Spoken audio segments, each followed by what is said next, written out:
We'll start with this. Ashton Kutcher and Mila Kunis are not separating despite rumors that have been circulating online. I haven't even heard the rumor. An insider said... Nothing is over! Nothing! He was on that 70 show! She was on that 70 show!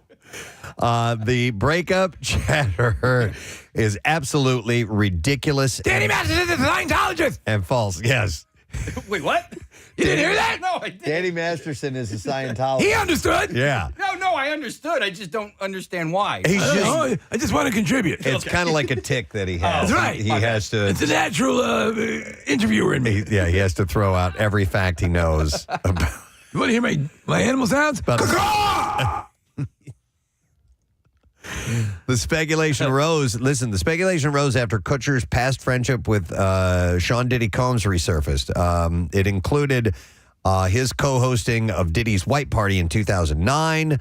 Had people speculating further after the rapper's recent arrest. However, there was no indication that he or other celebrities were involved in any illegal activities at Diddy's parties. There have been armies of celebrities and notables that have been. Sure. He was brought on. He was he was all over the place. Yes. It doesn't mean that people were running these sex operations with him and bulk buying lube.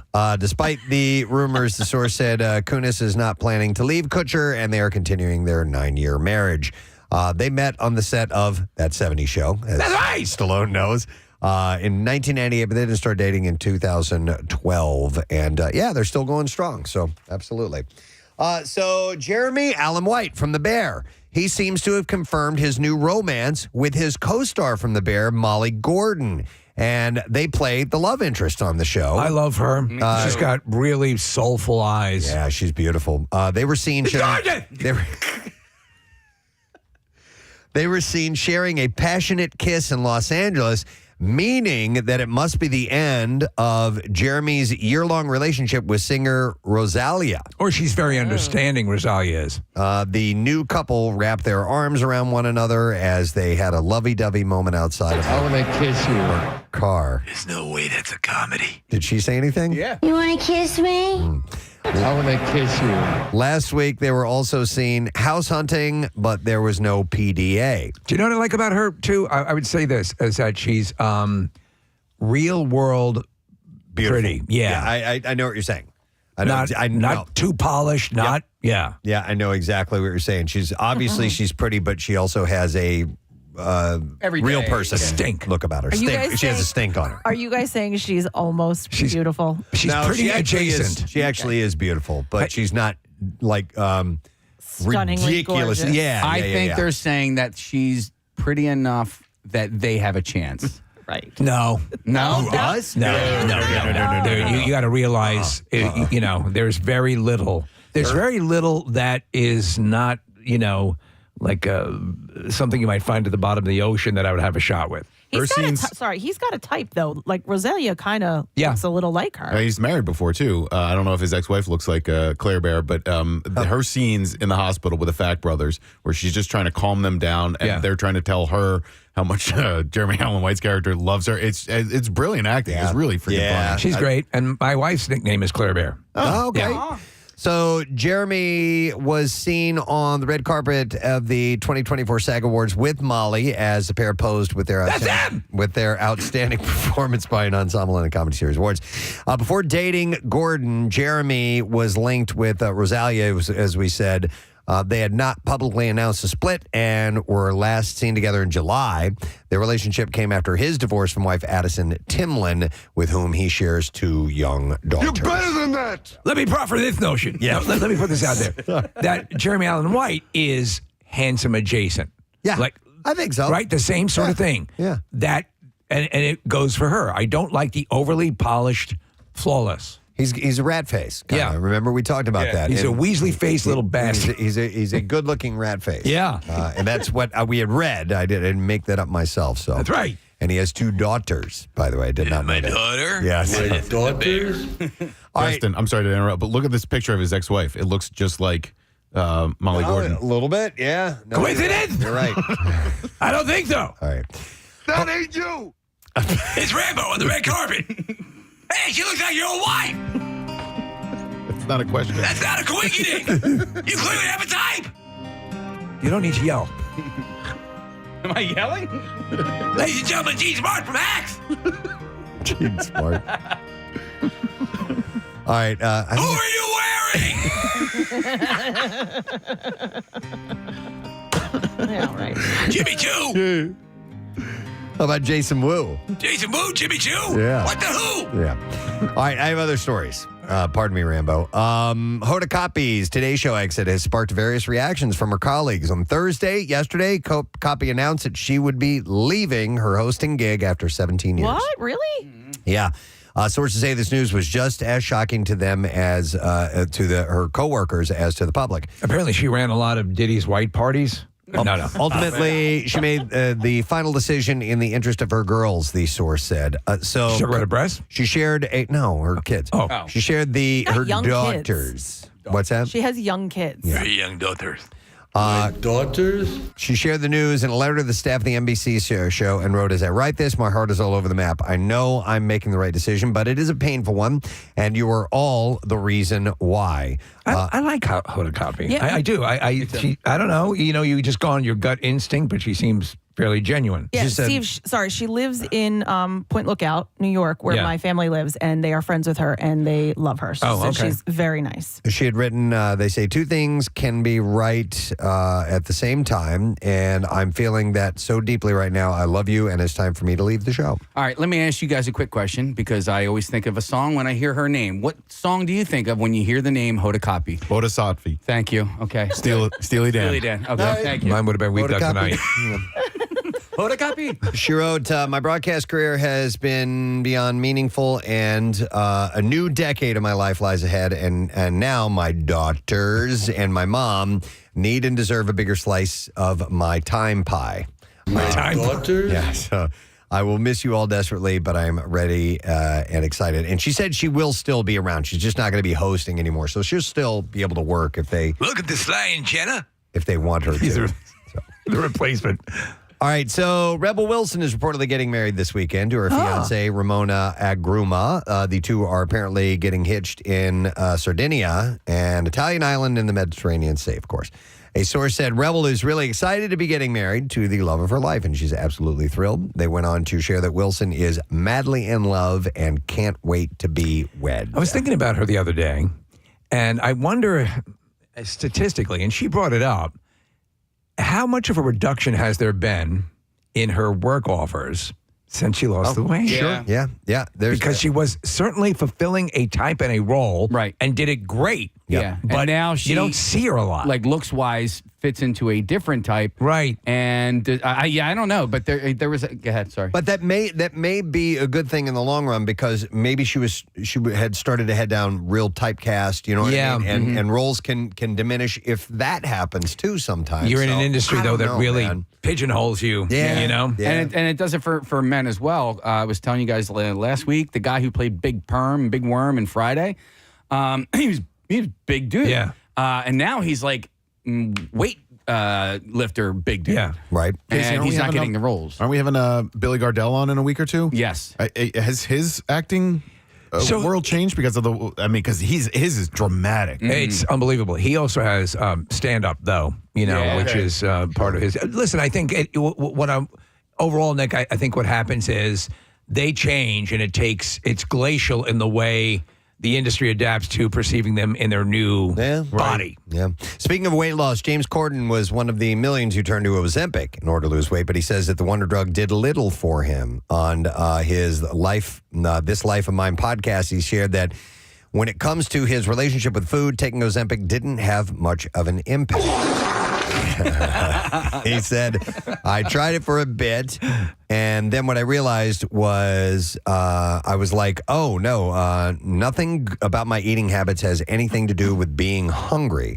All this does is make you feel not hungry, but I'm very rarely eating just because of hunger. Casey, you brought up that you no longer have a taste for sweets. Yeah. Well, no, not all sweets, but Okay. but like some of my regular go-tos, I could crush a fun-sized bag of Snickers, and I don't even want to.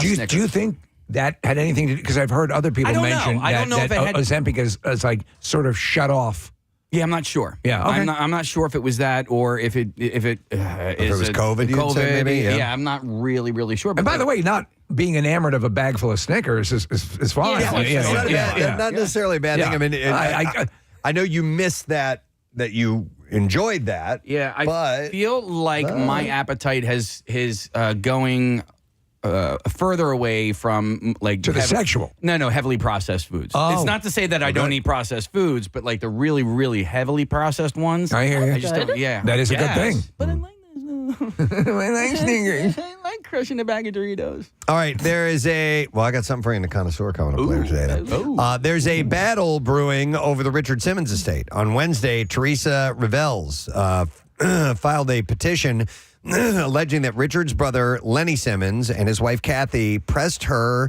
to sign documents that revoked her trustee role while she was grieving Simmons' passing. So she is the former housekeeper at the estate. So she alleges that she signed away her title because she feared losing her rights to the inheritance that Richard left her. Yesterday, the family responded, Richard's message was always one of joy and positivity. He would be heartbroken to learn of Teresa's greed and insulted that she would diminish their 3 decades of supposed friendship in such a public way. So her contention is that she was actually part of the estate, that she would be rreceiving. Yeah. I can't imagine Richard Simmons would not account or give her something if she'd been with him for 3 decades. Yeah, exactly. So I think that's the case. So the family called at least the air fryer Revels' allegations completely and demonstrably false.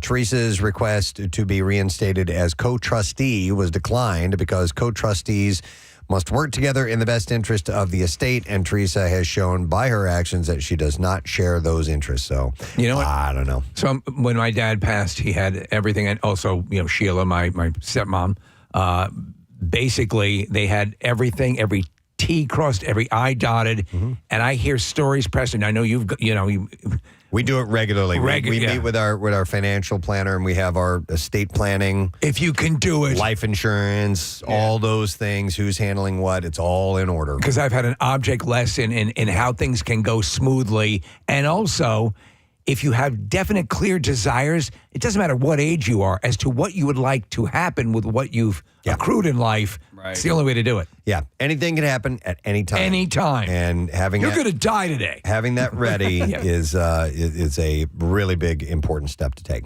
All right. So she's a bona fide music legend with 2 decades of hit making under her belt. She also got her start on the very show she's now a judge on, American Idol. So Carrie Underwood deserves a little bit of respect, right?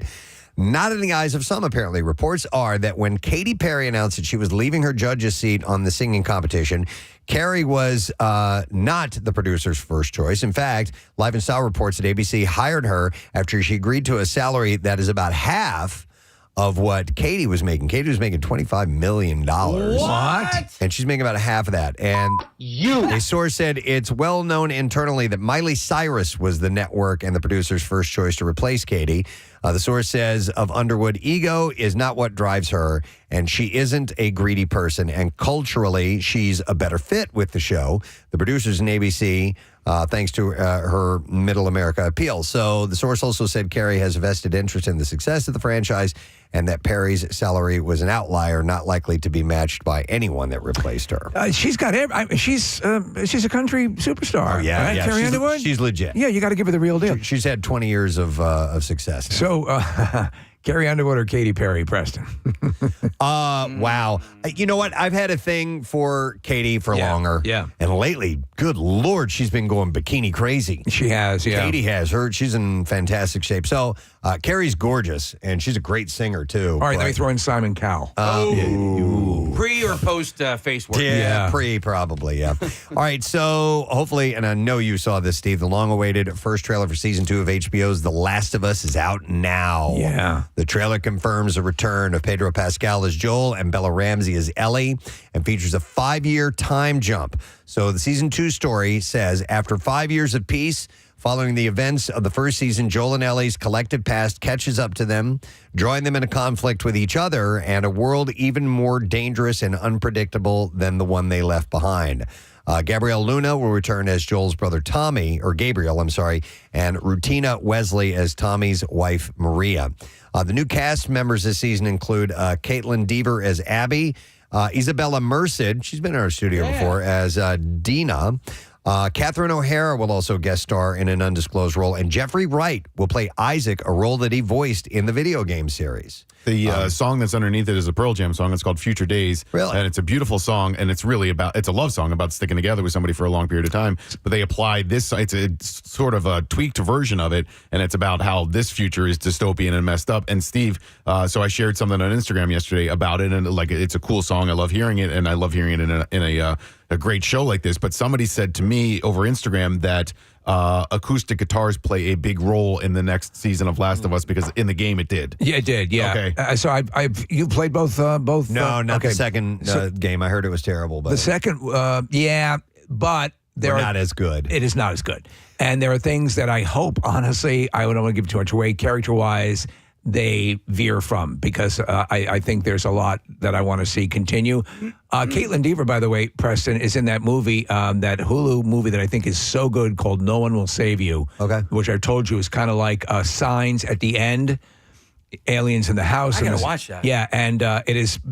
I think it's completely dialogue free, and you're like 3/4 of the way through the movie before you realize there's no dialogue. Alrighty. And then one last thing I want to mention: the first trailer for John Wick spinoff Ballerina is out now as well. That was pretty good too. Fans of the franchise will find a lot to like. The trailer opens with a familiar face and voice as Ian McShane's Winston meets young Eve Macaro, the ballerina of the title, who will, as an adult, be played by Ana de Armas.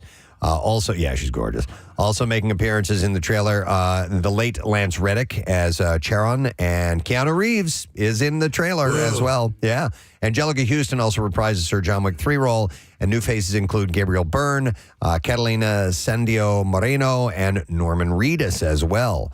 No official release date, as the trailer only says coming soon. So it looks very good. It is very John Wick. But, and my problem is don't milk that cow too much, Yeah, I mean, listen, I've enjoyed all the movies. The first one for me is the best one. But when it got to the point where I was like, okay, who's not a freaking assassin in this world? Well, I know. I did the same thing. Once I found out all the homeless people are actually elite assassins, I'm like, okay. Okay. It kind of, but listen, I get it. You have to suspend disbelief and reality and just go with it. They build a world. Yeah, they build a world. And so either you buy into it or you don't. I'm all in. And I was like, I had to think about it a while when they added that element. I'm like, okay, let's go. I mean, listen, in the very first one, the cop shows up to the door and the cop's in on it, Yeah. All right, some movies opening this weekend. Let's get to those, please.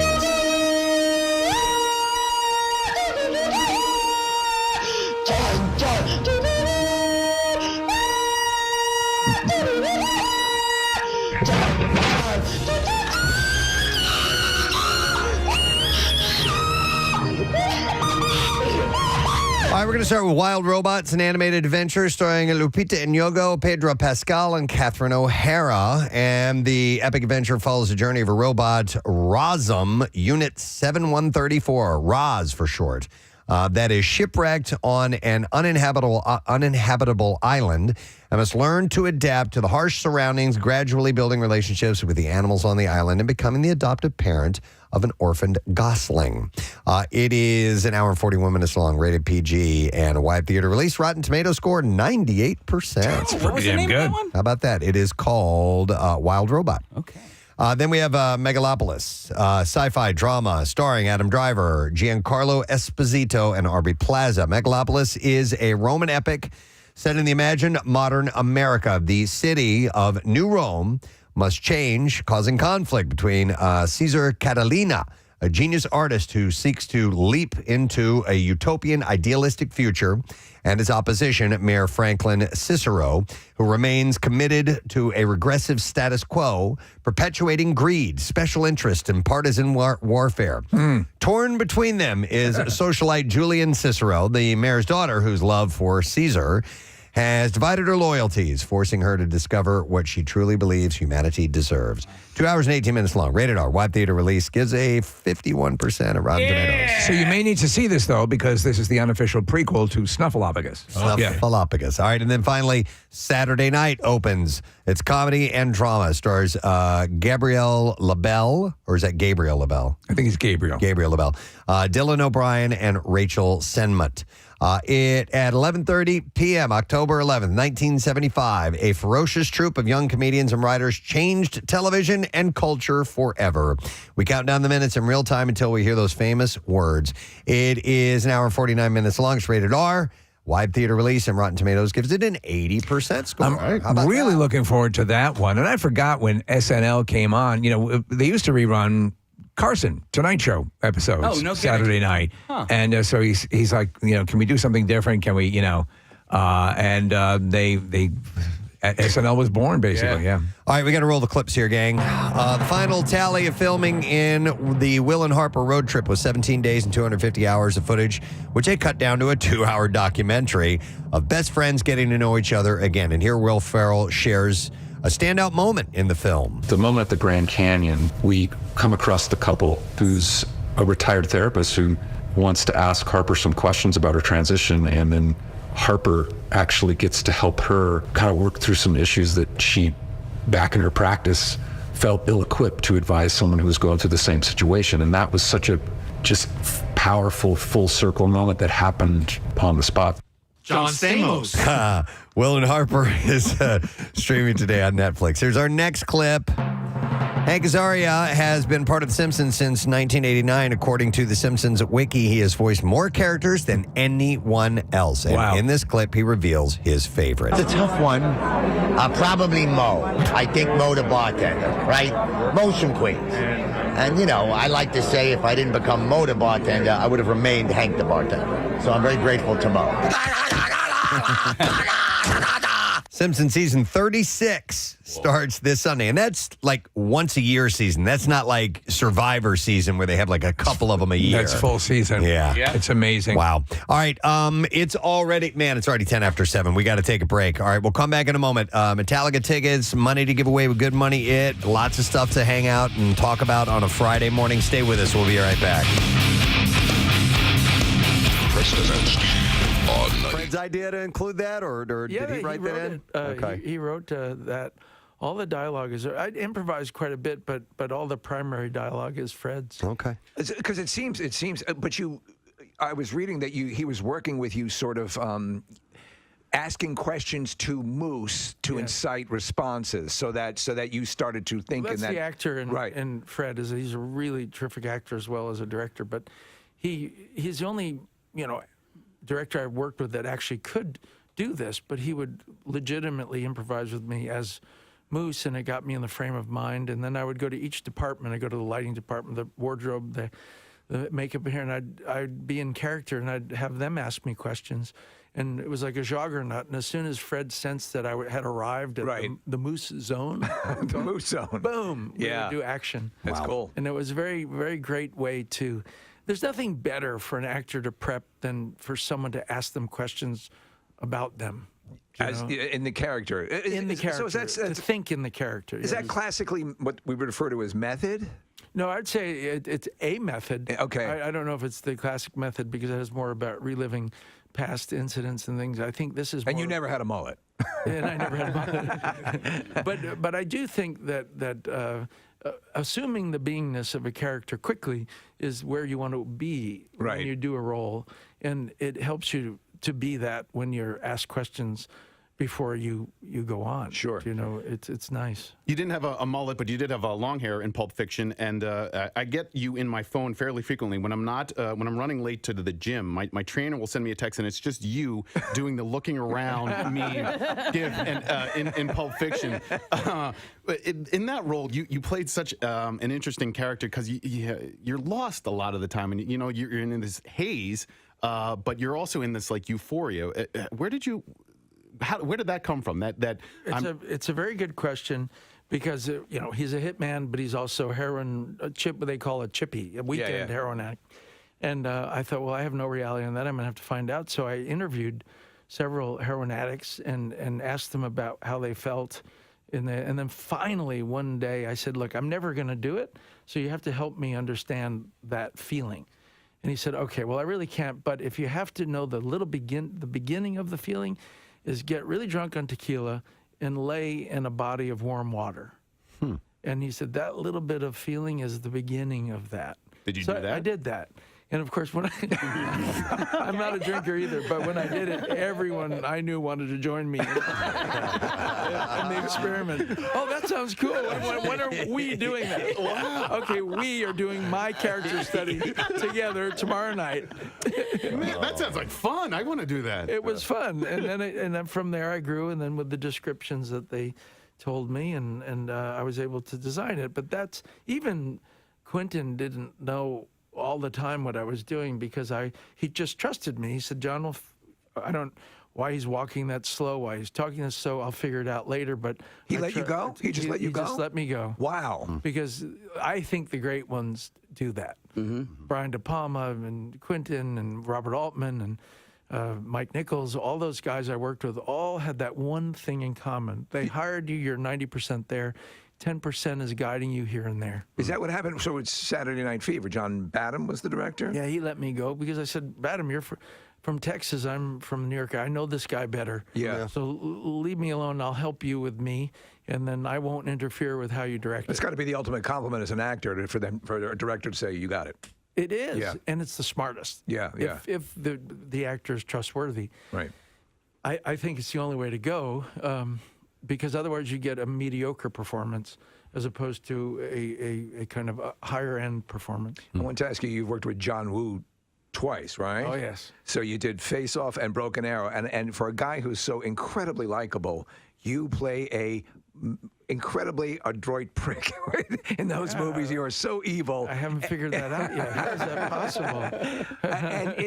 But it seems to me you enjoyed it so much, especially with playing basically Nicolas Cage.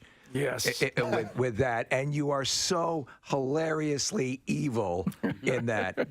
Was that just a joy? It was a joy, yeah. And it was easier for me than it was for Nicholas. Because you had to tamp down. Well, Nicholas really had to find me somewhere, and he had a hard time finding me in the movies because I'm different in most movies. But Nicholas is very specific in his talk and his behavior, and so it was a little easier for me to grasp his side of it than it was for him to grasp my side.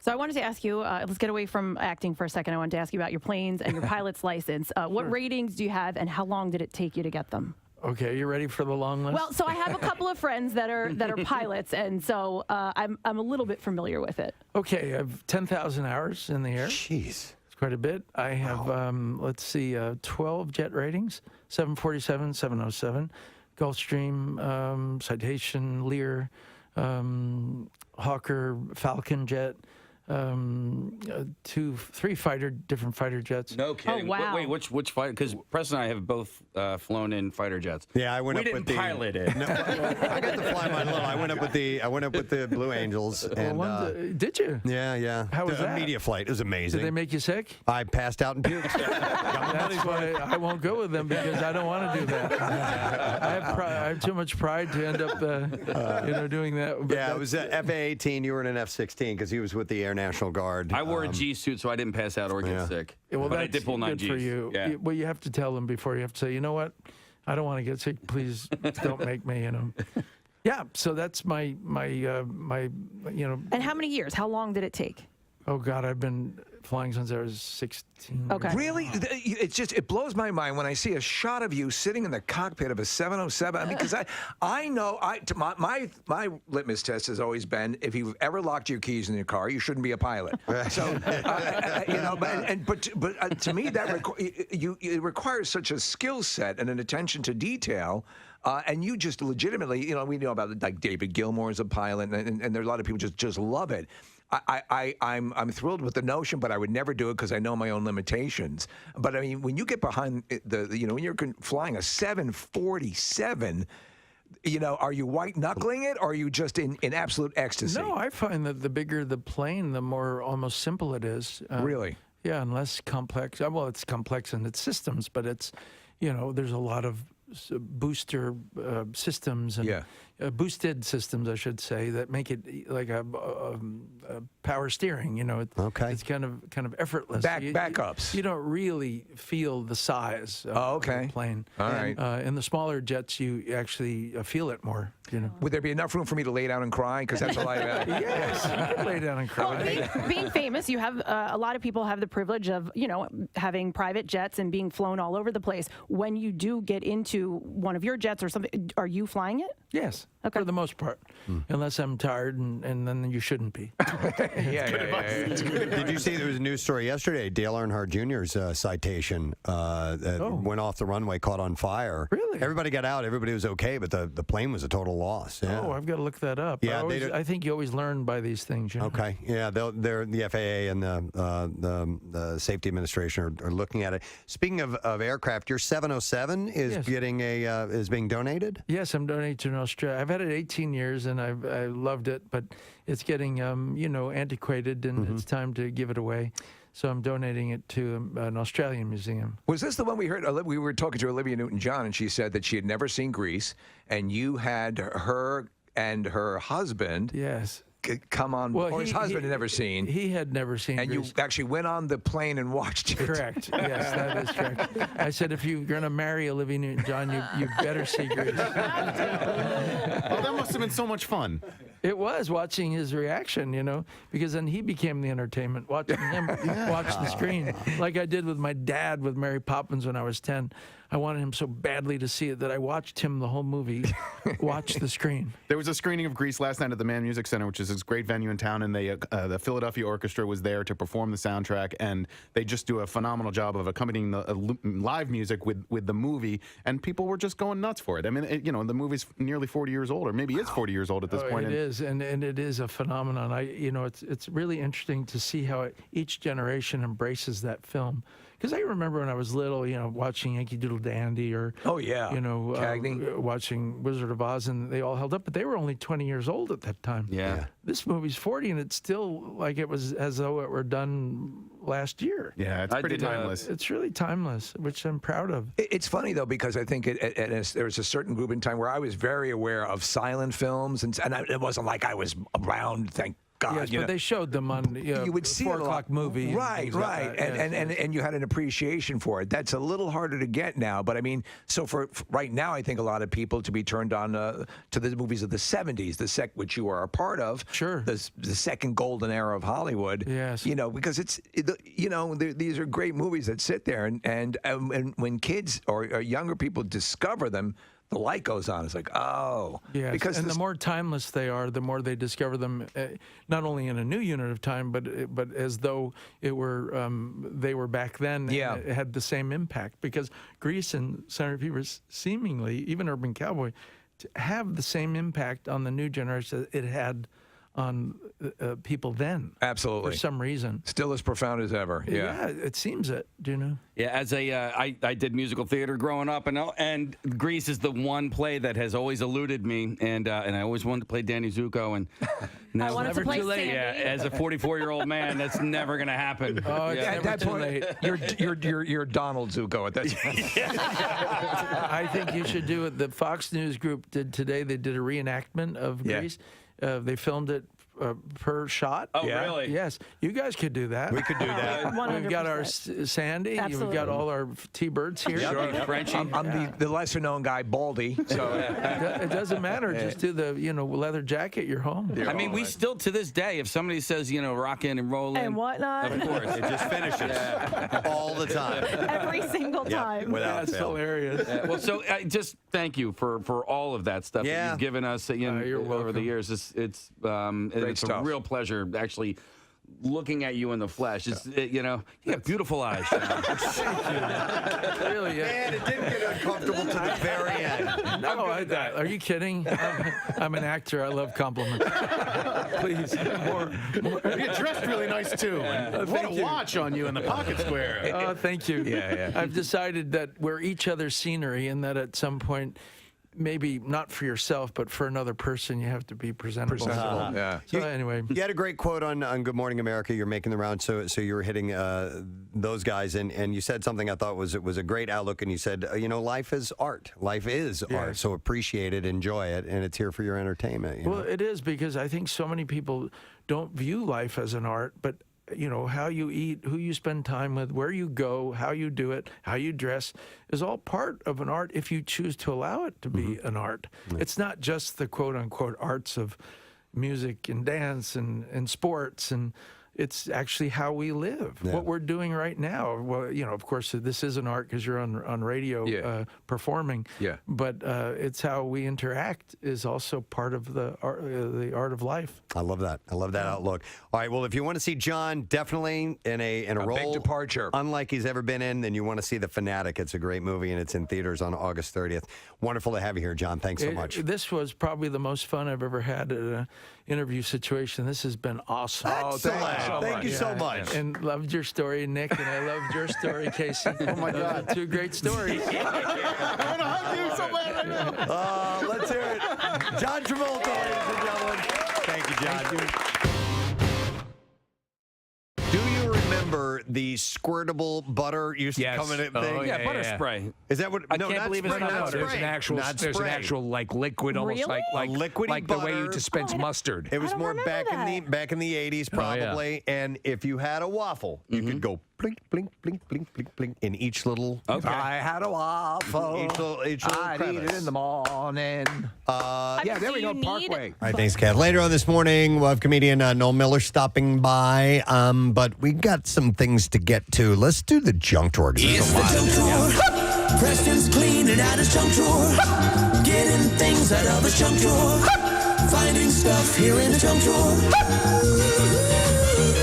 All right, my drawer overfloweth. Let us dig in there and see what we can find that is worth bringing up this morning. All right, here you go. Here's one. And we've had this happen. We've seen this happen many, many times, obviously. But if you buy a plane ticket, chances are that seat could already be taken. So it sounds like it should be illegal, but it's not. They overbook all the time. Yes, on aircraft. I've in It's all my ridiculous. years of traveling, though, and for decades, I've never had that happen to me.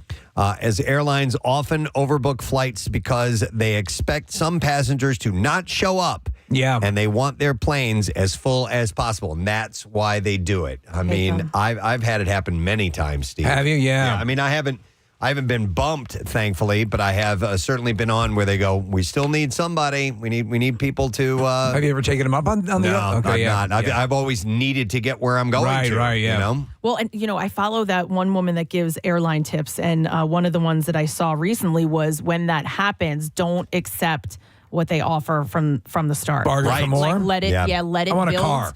Well, let it build, and you end up getting more in the end if you have to be the one to give up your seat. And it's like a bidding thing. You have to find the right moment, and sometimes you might miss it, and somebody else gets I'll it. do it, but exactly. I want a Wookiee mask. Well, and it's like the Seinfeld bit, but I mean, it happened to me with car rental. Like, I made the reservation. What do you mean there's no car here for me? Oh, right, right. And they're like, oh, they're all gone. Yeah. That's so. Yeah. Some carriers are more guilty of overbooking than others, and a new study reveals which ones are most likely to bump their passengers. All right, I bet I can guess. You can. Number one. You go ahead through it. I'll just see if I'm right. I'll keep it internal. What does everybody think? Go ahead. American Airlines. Are you guys saying American? No. American is second. I will tell you who is number one in just a second. So some upgraded points analyzed departments of transportation data for 10 major U.S. airlines to see the ones that have a higher chance of being bumped, that you have a chance of being bumped from, and where people are most willing to voluntarily give up their seats as a result of overbooking. So Frontier Airlines. Frontier. Yeah, I'm flying Frontier today. Is tops. I don't think you're going anywhere. And Casey, they're at the top by a landslide. They bump over 400% more passengers than second place American Airlines. I wonder if that's because they're more closely associated with what you'd call puddle jumpers and shorter routes. I don't know, but they have to really be very packed when they take off? Well, so I already checked in for my flight. What does that have anything to do with being bumped? Is they want to pre-lose your in, luggage. Remember, years ago, before you could do that's how you would get to board early. That's how you would get the better seats, was if you got there early, if you were first to check in, but is that still the case? I don't know. Yeah, I don't know. That's why I try to check in as early as I possibly can. Same, right at the moment that you're allowed to check in. Yeah, that 24-hour mark. So the study also finds that Americans say that they need at least $599 on average to voluntarily give up their seat on an overbooked flight. So $600, essentially, is where they put $599.27. But folks in California would need $832 to make up for inconvenience. Iowans need $799, and Texans need $729, according to the study. To Kathy, to your point, I would say, see what more you can get, because when they're, and we've all had it happen where they're begging for people, they've so overbooked. So that is a bargaining time, and I think they have a lot of leeway as to what they can offer, right? I don't know. I'm trying to find if there's any real advantage to checking in early. 46% of the respondents said the longest delay that they would accept for giving up their seat for a future seat is 2 to 4 hours.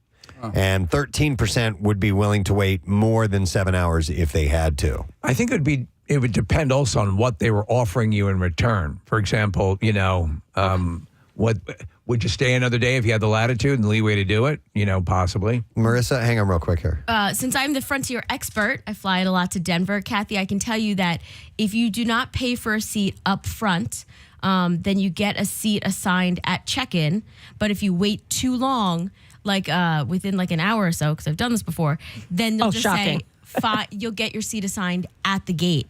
Oh. And then those are the people that are kind of like the standby people. If you don't have a seat assignment, then wait here. Well, yeah, they're punishing you for not paying for your seat, because you have to pay for it eventually. No, you get assigned a seat. So you don't have to, if you just get assigned a seat, you don't have to pay for it? Yep.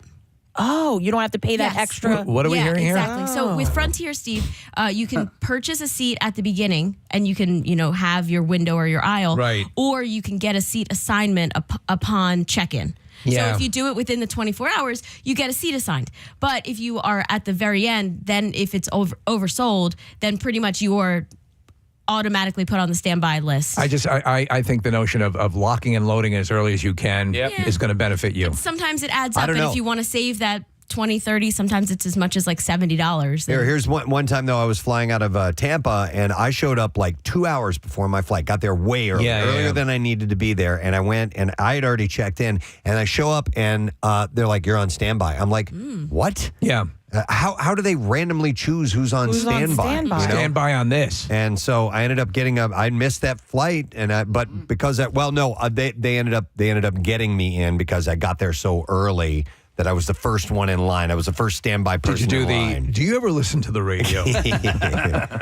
Okay, so what I'm finding on a couple of different random traveler sites and stuff like that is that if you don't check in 24 hours before your flight, basically your seat could possibly be given up to a standby passenger. Okay. So that's what you want to check in, so that you have that boarding pass and they know you are going to be you're going to be there on the flight. So if you wait, they're probably looking at you as maybe you're not coming, or you're not going to show up, or whatever it is. I love to travel. I think it's essential to life. I love going to as many new places as I possibly can a year. The last few times I've had to fly different places has really dampened my spirits and really made me reconsider getting on a plane, going through an airport. The Philadelphia airport has been difficult. The airlines that I've flown have been difficult, and it sucks because you just don't have a lot of options when it comes to airports or airlines. I know Frontier is one, but you don't hear great things about the airline a lot of the time. And just in this country, there's not that many options to choose from. So the ones that are most likely to bump you are Frontier Airlines first, American Airlines second, like we said. Then Spirit Airlines is third. Spirit. Followed by Southwest, and then JetBlue Airways. By the way, Southwest is starting. I saw the news report this morning. Assigned seating. Yes, they're gonna stop doing that kind of pick your own thing. I like that. I do. I liked the pick your own thing. I enjoyed it. I only flew Southwest from time to time, but I found it a nice change. Yeah. Did you get the kind of seat you would want? Yeah. Okay. Every time I was in the first group. Oh. Which is there's 50 people they call in at a time or something, and you're something in that range, in that number. And every time I've been on, I'm like, I can pick whatever the hell I want. I've always found a window seat, and I'm good to go. I like the window seat. Yep. I'm an aisle guy. You know that. Yeah. All right. Let me see what else we had here in the junkyard. All right. Here's another one that I saw. A guy named Chip Leeton. Been married to his wife Lisa for 25 years now. The dad of two from Maine regularly shares humorous, family-friendly content on Instagram, and he recently posted some quote-unquote romantic texts that he's gotten from his wife, and people are getting a kick out of it. So these are some of the quote-unquote romantic texts that he receives from his wife. All right. One of them said, "Could you whisk that salad dressing any louder?" Oh, my God. Another one was, "Man, you've really squished down this patio cushion." Another one said, "So, we're having smoked paprika delivered every 4 months?" I love it. I love this woman. Another one she wrote was, "We're going to spend whatever it takes to get Taylor Swift tickets." And then she also wrote, "I've never heard anyone eat popcorn as loudly as you just did." So, What are you looking at me for? yeah. You know what, though? I hear this, and I can't stand her. Like, I think of Johnny K plus 8. There's a one scene where they're just they're doing the interview, and she's like, "God, like, what are you breathing like?" And she starts like mocking him for the way he was breathing. I remember that scene. It was as uncomfortable as it could be. Yeah. Also, it happens in every household. Sure. Like, one of the greatest stories, sorry, Nick, I have to bring it up, is when Nick got on Andrea's, like, she was chewing popcorn. He's like, "Do you have to chew so loud?" She looked at him like, did that just come out of your mouth? You are saying this? I'd been having a bad day. Okay. All right. And I think she like laughed, right? Oh like my she God, was yeah. like the No, irony and just made as it. the words were coming out of my mouth, I was like, I really should just go upstairs. Do you want to hear a loop of Nick eating? Yeah. Yep. But I think the gist of this, though, is seeing these little snippets in text form. Yeah. So here are a few that people contributed saying, "Oh, yeah, you want to see some of my romantic texts?" And this woman says, "I texted my husband the other day. Great news. Your favorite hot dogs are back at the grocery store." Another one texted, "Come inside after you're done sneezing, please." Here's one that said, "I just texted my husband a link to a toilet I think we should buy." Yeah, that sounds That's about right. awesome. Totally. Do you text your significant others a lot? I mean, like Yeah. long Oh, yeah. texts? Yeah. Not long ones. Yeah. I usually keep it fairly short. I just tell her to stop eating so loudly. Yeah, please. What are we going to do about Kathy? I did not go in to see which ones might, like I'm looking at Rochelle's and this, that stuff's like, what do you want for dinner? Right, And yeah. pretty. Here's one that says, "Ask Rick about the harmonica nun story." Okay. Let me see here. "No luck on dressing." Meaning salad dressing. Right. Okay. So it's just standard, goofy, couple stuff. Right. Are you still in a meeting? Do you send romantic texts? Not really. Yeah. Well, I mean, Just mostly D pics? Well, there's one in here that mentions a D that I didn't want to bring up. But from time to time, Yeah. it's usually I'll end something else with a sentiment. You know what I mean? There's always a I love you or whatever. Yeah. Yeah. So here's another one that says, "When you trim your beard today, please trim your nose and ear hair too." Wow. Was that from my mom to my dad? Wow. So how bad had it gotten where she had to text you that? And then the last one says, "Is it really necessary to fart within a 5-kilometer radius of me?" So take a look at your own texts and see which ones fall in line with that. All right, let's see what else we have in this. Let's see. Here you go. On Wednesday at Paris Fashion Week, I was there. The French luxury fashion house Rabanne, R-A-B-A-N-N-E, Rabanne, I don't know, unveiled what is being called the most expensive handbag ever made. Ever? Ever. An homage to the world's most expensive dress that was made by Paco Rabanne for French fashion icon François Hardy in 1968. The unique 1969 nano bag is crafted from over 118 karat gold medallions and is valued at nearly $280,000. Part of Rabanne's spring-summer 2025 collection. The bag is a collaboration with jeweler Arthas Bertrand and took over 100 hours to make.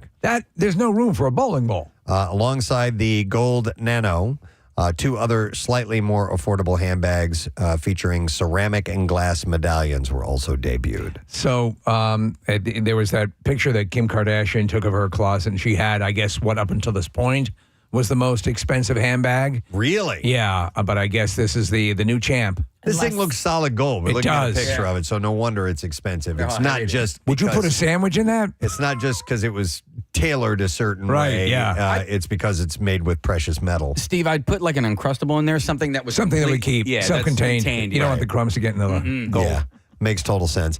And Kathy, I'll piggyback that one. So we talked about exorbitant prices. How about bargains? From October 6th until the 12th, Target is running what they're calling the largest sale event of the year. Really? It's Target Circle Week. Oh, Wow. okay. Yeah. You familiar with that? Yes, I am. Exclusive to members of Target's free loyalty program. Except Target they did a Circle. Circle Week not that long ago. So No, that was the Circle Jerk. Stop it. No, Thank it you. wasn't. Shoppers can enjoy a wide range of discounts, including deals on kitchen products, beauty items, toys, and Halloween costumes. Highlights of the sale include up to 50% off of select kitchen items, and you don't have to worry about that, Kat, and special discounts on fall essentials. To be honest, I used to go to Target fairly often. It's been a long time since I've been in Target. Kathy, are you such a sale person that will you sometimes buy something because it's simply on sale? Yes. What do you mean? That's a silly question. Of course I do. Why are you wearing a jock, Kathy? Even if Now you I don't won't- really need it. No, now I won't buy like something that I don't need. Like, Something Right, ridiculous. something ridiculous. But if I'm walking through Target, they often do like you buy, I think it's $45 or $50 in home essentials. And you get whatever it is, a $20 gift card, whatever the promotion is. So if I need laundry detergent or You'll add on to get to toilet the paper, point. Yeah, Yeah. I'm No, like, that's okay, fine. well, at some point I'm going to need paper towels, and I buy them at Target anyway. Yeah. So why not buy them now and get the promotion? So yes, I've always do wanted that. a cricket paddle. Yes, exactly. Do you go to Target with any frequency? Yeah. Yeah. I mean, it's The closest one to me is this one right on City Line.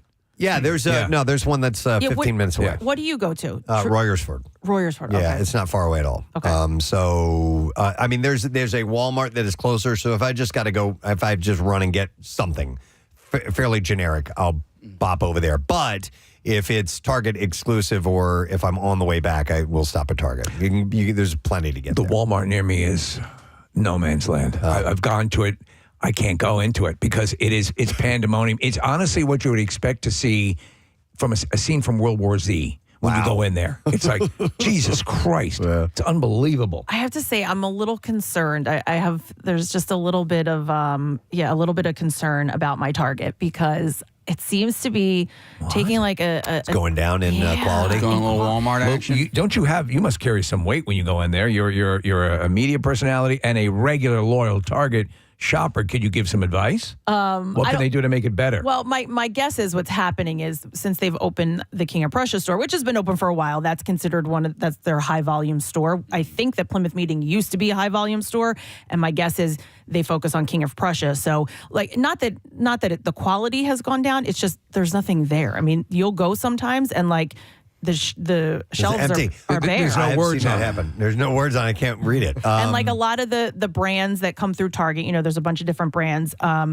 King of Prussia will get them, or sometimes City Avenue will get them, but Plymouth Meeting does not. It sucks when you see a store or like the Plymouth Meeting area, Plymouth Meeting where we used to have the camp out. Metroplex. Metroplex is very robust and I'll go over there now and then, but some stores like Dick's had to leave or Lab. Well, yeah, but they just moved to better locations. It's Okay. still they put all new stores in those. Is it those doing spots. well? Oh yeah, it's not empty at all. It's completely full. All right. And if something closes, like there was a little gym that was there, it closed, and there's something that already a littler gym came in and and PGA stores over there, and there's I haven't seen that. they moved the liquor store over there, which is big. What's the not Nordstrom rack, but there's the second Off Saks. off Saks. Rackham. Yeah. Rackham. Rag'em. All right. So anyhow, I thought I would pass that along to you. Let's go to another story. We're gonna have to break shortly because we have Good Money It coming up. But I wanted to pass this one along. For the last 2 decades, people who want to know the scoop on a restaurant or tourist spot, they've turned to Yelp. to read reviews for those who've tried it, and the site got started back in October 2004 when a reviewer named John B. wrote the very first post about Kabuki Springs and Spa in San Francisco. This is the first Yelp? Yep, and now Yelp is marking their 20th anniversary by sharing their 20 most popular businesses of all time. Of all time. Are you, or were you ever a Yelper? No. I would always go to, because I wasn't always looking for product information. I would go to TripAdvisor a lot for reviews, but I never did do Yelp that much. How about you? No, Okay. well, here or there, but I never relied on it. I think the more and more we get, that a lot of these things are being exposed for being, bots or whatever, I tend to use them less. I use Google reviews a lot, Steve, and the reason I do is that people just seem to use Google for so much anyway that the Google reviews seem, at least to me anyway, just straight up and legit. I will tell you, I submit reviews. Me too. Yeah. Because the system by which you can submit them is pretty easy. Yeah, and not just negative reviews. I like giving good reviews. So I will tell you, this is the most the highest rated, the most popular businesses of all time. So they've come out with a list. At number 10. I have the 10 of them here. I'm going to give you number one, though. I'm going to start from the top. The Metropolitan Museum of Art is number one. Wow. On the list. Yeah. So they rank really, and you know what? A lot of these are kind of not what you would expect to be top rated. They're more culturally cheap art and lots of it. Number two on this is Balboa Park in San Diego, Welcome to my party. California. We run around, we run after chickens, Mickey tells you funny stories, and buckets will lick your bunghole. Cuff and Link in there anywhere? I mean, it's a park. Turtles, I put them in the pond, but some large bird of prey took them away. Oh, wow, that's terrible. Yeah, that's absolutely right. So Balboa Park is in San Diego. Balboa Park. Yeah, welcome. Then you have the Getty Center in Los Angeles. Getty Lee. No, I don't know what the Getty, Getty Center. Massive art center named after J. Paul Getty that used to be out in Malibu, and they moved it into the hills above Brentwood, and it's incredible. I was lucky enough to go to a dinner there a few years ago. They rented out the place, and it's unbelievably stunning. It's also massive. It's a huge art center, and the old one in Malibu was much smaller. Do they sell churros? No, but their endowment is. Well, you know what? Maybe. I didn't order one. Right. Their endowment's something like $5 billion. Whoa! Excuse me. How are your churros? All right, that's number 3 on the list. Number 4 is the Central Park. The Central Park Conservancy in New York. Okay. Number 5 is the Huntington in San Marino, California. This is interesting because these are not what I would consider what I would usually think you'd find Yelp reviews of. Yeah, but apparently these are the ones that are the most well ranked. Hardly anybody has a bad thing to say. All right. About them. Yeah, like at the same time. Although it's fun to watch the bad Yelp reviews on ridiculous things like the Grand Canyon. Right. And it would be disappointing. not impressive. Yeah. Big hole. Like, seriously, there are reviews like that out there. It's crazy. I expected more. Number 6 is Chihuly Garden and Glass, and that's in Seattle. Yeah, that's familiar, Nick? Yeah, you know Chihuly's artwork. Have you been to the Borgata? You've seen those long, stretchy pieces of glass. The chandeliers and stuff. Oh So my God! That's the name of the artist. He designed all those, and his headquarters, or where he started, was Seattle. And there's a bunch of installations in Seattle. They're really incredible, and he's made a name for himself, including the ones at the Borgata. Right, so Chihuly-thon is going on right now. So the ones at the Borgata are actually his. Correct. Oh, nice. Then here's one this sounds a little bit more like it would be a Yelp review, but number 7 on this list of all-time greatest Yelp reviews, Gangnam Asian Barbecue Dining in Vegas. Huh. Wapong Gangnam. That's what I thought. And Vegas. Gangnam Asian Barbecue Dining. I don't know. Number 8 is Howlin' Ray's in Los Angeles. I've heard of that before. Is that it sounds like a restaurant. Yeah. But it's either that or maybe a or a music venue. gynecologist. Whoa! We're going to look at some vaginas. So you got to put the reverb on that. Looking at vaginas. We got to get that fixed. There goes the crackling again. It says Howlin' Ray's Hot Chicken. Is it like a fast food place? It looks like it. Yeah. I think that's in Vegas? No, I thought you said, did you say Vegas? Vegas. Howlin' Ray's. I'm sorry. I was thinking of yes, Howlin' Ray's is in Los Angeles. Sorry. Oh, it looks The food looks quite. It looks like a Popeyes kind of thing. Yeah, and it looks like just a. I love my chicken from Popeyes. A little walk-in place. All right, so Howlin' Rays followed by Kualoa Ranch in Kaneohe, Hawaii. And what?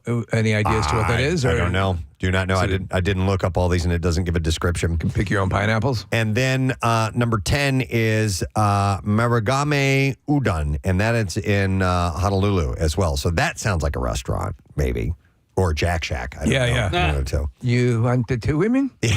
Still trying to find out if you can get churros at the Getty place. Because they do have like the Garden Terrace Cafe, which maybe I think they stopped. I want some churros. I think they stopped selling churros at Costco, unfortunately. Am I the only one who's a big fan of churros? No. I love them. Yeah. If it's a restaurant's a BYOC, I love it. Wait, what you love? Bring your own churro. Bring your own churro? Yeah. Seriously? At the Getty. Oh, okay. No, not seriously. They have a churro cup at Plaza Azteca. Really?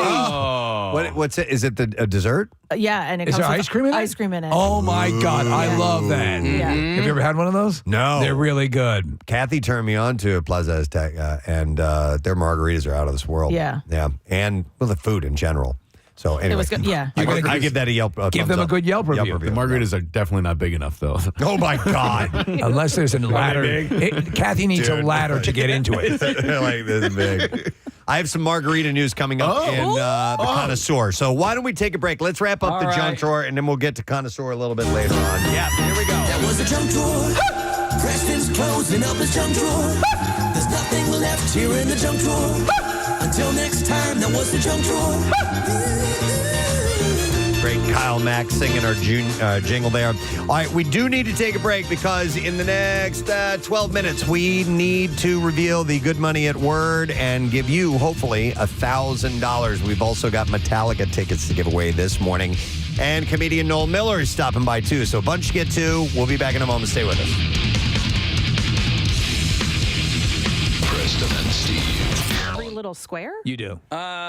if you're you're a man. If you're a man, no. Okay. No, I obsess about little things like that. Okay. It's just like weird. So your answer is yes, you do. Yeah, I have a butter memory with Preston that is probably 19 years old. Do you know what it is? memories. Butter memory. Preston, do you remember the butter memory? That's probably 19 years old. 19 years old. memories. You would have to butter memories. You would have to give me a hint. Me, you, Steve, and Marilyn. Wow. that wraps it up. Butterfest, Did a show 1998. for 3 years together. Media Court Diner. Oh, okay. Oh, yeah. Okay. You know the butter memory? Yeah. Oh, well, do tell. So we're sitting there, and it's after we had done a show, and we're having lunch, and there was We're all just getting to know each other, by the way. yeah, we're all getting to know each other, and so they had a little ramekin full of butter, which is a small dish. And so I guess it was a ball of butter or something like that. And we're just talking, and I just reach out and grab it and just squish it with my hand, just to be outrageous, provocative. I'm like, ooh, butter. Yeah. And I did that, and he died laughing. I was like, what? I wish I would have done that. First time. That looked fun. Butter memories. But if I owned a diner and I dine in the morning. and I was serving waffles, there would be a special little spray that I would put melted butter in so that you could go. You would keep it like you could even have it as you could have the way you have a mug warmer where your butter could be on it and with the pump so that you could dispense that Now way. it would need to be more like misty, Like a fire hose? No, like a spray bottle. like a spray bottle, like you would spray your indoor plants. Like a spritz. I disagree. I think that the butter, like the spray butter, you're lessening the quality of the butter product. And if you're going to have like actual butter, you're going to need to have like a vat of melted butter. This is your diner, so I'm not trying to tell you how to run your business. You open your own diner next door and do build your own goddamn diner. normal, boring pats of I butter. kind of want to work with you, like almost like as if I was your therapist, and to make you okay with not having butter in every square. Like it's all right. No, I know. It's still gonna taste good. You're gonna get enough butter. Believe me, I've Touchstone Pictures. He had to have butter in every square until a concerned therapist came into his life. My name is Romano. I think I can help you. Then we need some good music like yes, Peter inspiring. Gabriel, Salisbury Hill. Salisbury Hill. Yeah. See if you can pull that. So the serious part when he realizes he has a problem. Oh, no, I can't even get it together anymore. Every time I go into the diner, I start trembling like crazy. I think I know someone you can talk to. And then she came into his life. My name's Romano, and today's the day we start making changes. From Touchstone Pictures, the story of a boy who learned now how to not have butter in every square of his waffle. Butter squareless waffle boy. Butter squareless waffle boy. Or something to that effect. The butter therapist. I feel like I already went through this with Jace. Like at breakfast time. It's okay, honey. Unbutterable. Is that the name of the movie? Yeah. I'm doing it. I heard recently that isn't even. I mean, just the old, sneaking the look at your next door neighbor's paper is not necessarily the chosen form of cheating these days, because so much stuff is done online now that students are using Google Docs quite a bit to cheat with. All the time. Yeah. And so now they're trying to make. In fact, they've said they've noticed a general increase in grades that they believe is artificially manipulated. Really? And so much so that Google itself has stepped up and has, like I'm looking at an article here, they're trying to set up ways to prevent Google Docs being used for cheating. So here's the way I understand that this works, and if I'm wrong, please tell me. Yeah. We've got students here, we've got strippers that know the answers as well, because Victoria was chiming in on this while we were off air. That if someone takes a test in a class before you, that you're going to have that same class, and they therefore can get that exact exam that you're about to take and send that to you before you take the exam. Is that kind of the way it works? Is that what I understand? You know who knows? Ben knows. Ben, come in here. Ben here. Intern Ben, we're going to get him on the mic. And by the way, Ben, are you currently a student? Yes, I go to Temple University right now. I've been there for 3 years now. Okay. All right. So what I was just saying, I know you guys are busy in the other room there. When someone is taking an exam, they can take that exam and give it to someone else who has that same test later on in the day. Is that how it works? So it totally depends, but like a lot of the times, it'll just be on your laptop in class, and it's impossible to govern everyone's laptop, as you can imagine. Okay. Okay. You all right? Had to run in. He's a little nervous. I was wondering why you talk like that. And actually, it's the thing is the Google documents. I've talked to Ben many times. I've never heard his voice quite like that before. It's as we matriculate through the process of the Temple University. Of course, enriched by the learning that we have. So I guess. Poor kid, you poor kid. I guess no. Ben doesn't talk like that. Excited to come on air with us. We just pulled him in by. It's not his fault. It's not his fault. Off guard, that's all. Okay. So Ben, I guess what Preston's asking is, how does Let's start over. How does the document get disseminated to everyone who's looking to cheat off that original document? So you can have a Google Doc open on your laptop in like a separate tab, and then you can send it to anybody that has like a Google email. And of course, our school uses Google for everything. So you can have the Google Doc, I guess, open on a different browser. Right. And just sort of toggle between the two, the test and the Google Doc test, Google Doc. I don't know. Gabby's here as well. She's also a student. You know. What's your take on it? Yes. Stop it. I'm just kidding. Poor Ben. We pull him in while he's trying to do other work. So What's your take on it, Gabby? Yeah. So if you're in a group, just like in a group, when you're doing one of your assignments, you obviously have everybody's email. So you can set up this Google Doc where you can share everything that you do. So even if you're in one class earlier and you have a friend that's in the next class later in the day, you can just share that document with other people in other classes. Okay. And Victoria, were you the student? Did you do this or hear about this happening as well? Yes. Why is your mic not on? I'm sorry. Go ahead. Yeah. Yes. So when I was in school, it was just super easy. First of all, the website is pretty, like, once you get it down, it's super easy to use. And yes, sharing is so easy, and it's so easy to communicate on there amongst many people. Did anyone ever flow? I mean, because they're saying that it has had, and Google has actually had to step in to give teachers ways to fight this. Do you know anyone who's ever cheated using the system? Well, that's what I was going to ask. I would say. Actually, no, I'm not aware. Ben has something to say about the Apple Watches. Yes. So not about the Apple Watch, but I do have a story we can go into. Okay, please do. So in high Make it a long school, one. I went to a tech school. So I was in computer programming, obviously. Right, yeah. Obviously. So, but we figured out a way to cheat on the learning guides, which is like our little exercises to learn how to program. But the teacher caught wind of this. Yeah. So for a month, every student had to handwrite all their code. Oh, God. Because we were cheating, which is like for Writing Java and HTML. That's awful. That's crazy. That's all little We had symbols. to handwrite all of it, then we had to type it up, and that was like his way to prevent us from cheating. And I was pissed because I wasn't cheating. I was the one actually doing it right because This all is the other students were. outlandish. This is absolutely outlandish. I'm going to take you outside and kick your ass. Did you rat everybody out because you weren't What am cheating? I, a monk? This is ridiculous. No, Casey, I was trying to be cool. No. But so that's how long did it take to take a test like that? Well, for what would take 5 minutes on the computer was about 25 on the paper. Jesus. Just because you got to remember the symbols, you got to squiggle them or whatever. Just you have to talk through them. Just keep This talking. is the goddamn dumbest thing I've ever heard. It's goddamn ridiculous. 25 on the paper. No, but I mean, to write, he's talking about writing code is in all symbols and intense stuff. It's, Preston, get yourself together. I can't. Steve being outrageous, Ben, is killing me. Oh, this is an outrage. Preston, our dancer wants to chime in here as well. Oh, yes, Victoria. Yes. Yeah, don't forget about me. Okay. I'm anyways. sorry, Victoria. No, it's okay. It's just so funny. I'm listening to how far people will go to actually cheat, and I went to a really good school, and we would literally cheat in groups, and the teachers had no idea. That's how No oblivious. idea. I guess they were just paid so well that I swear they didn't care. do you think there's some credence to the fact that schools who rely on, how the school's performing would allow this to happen?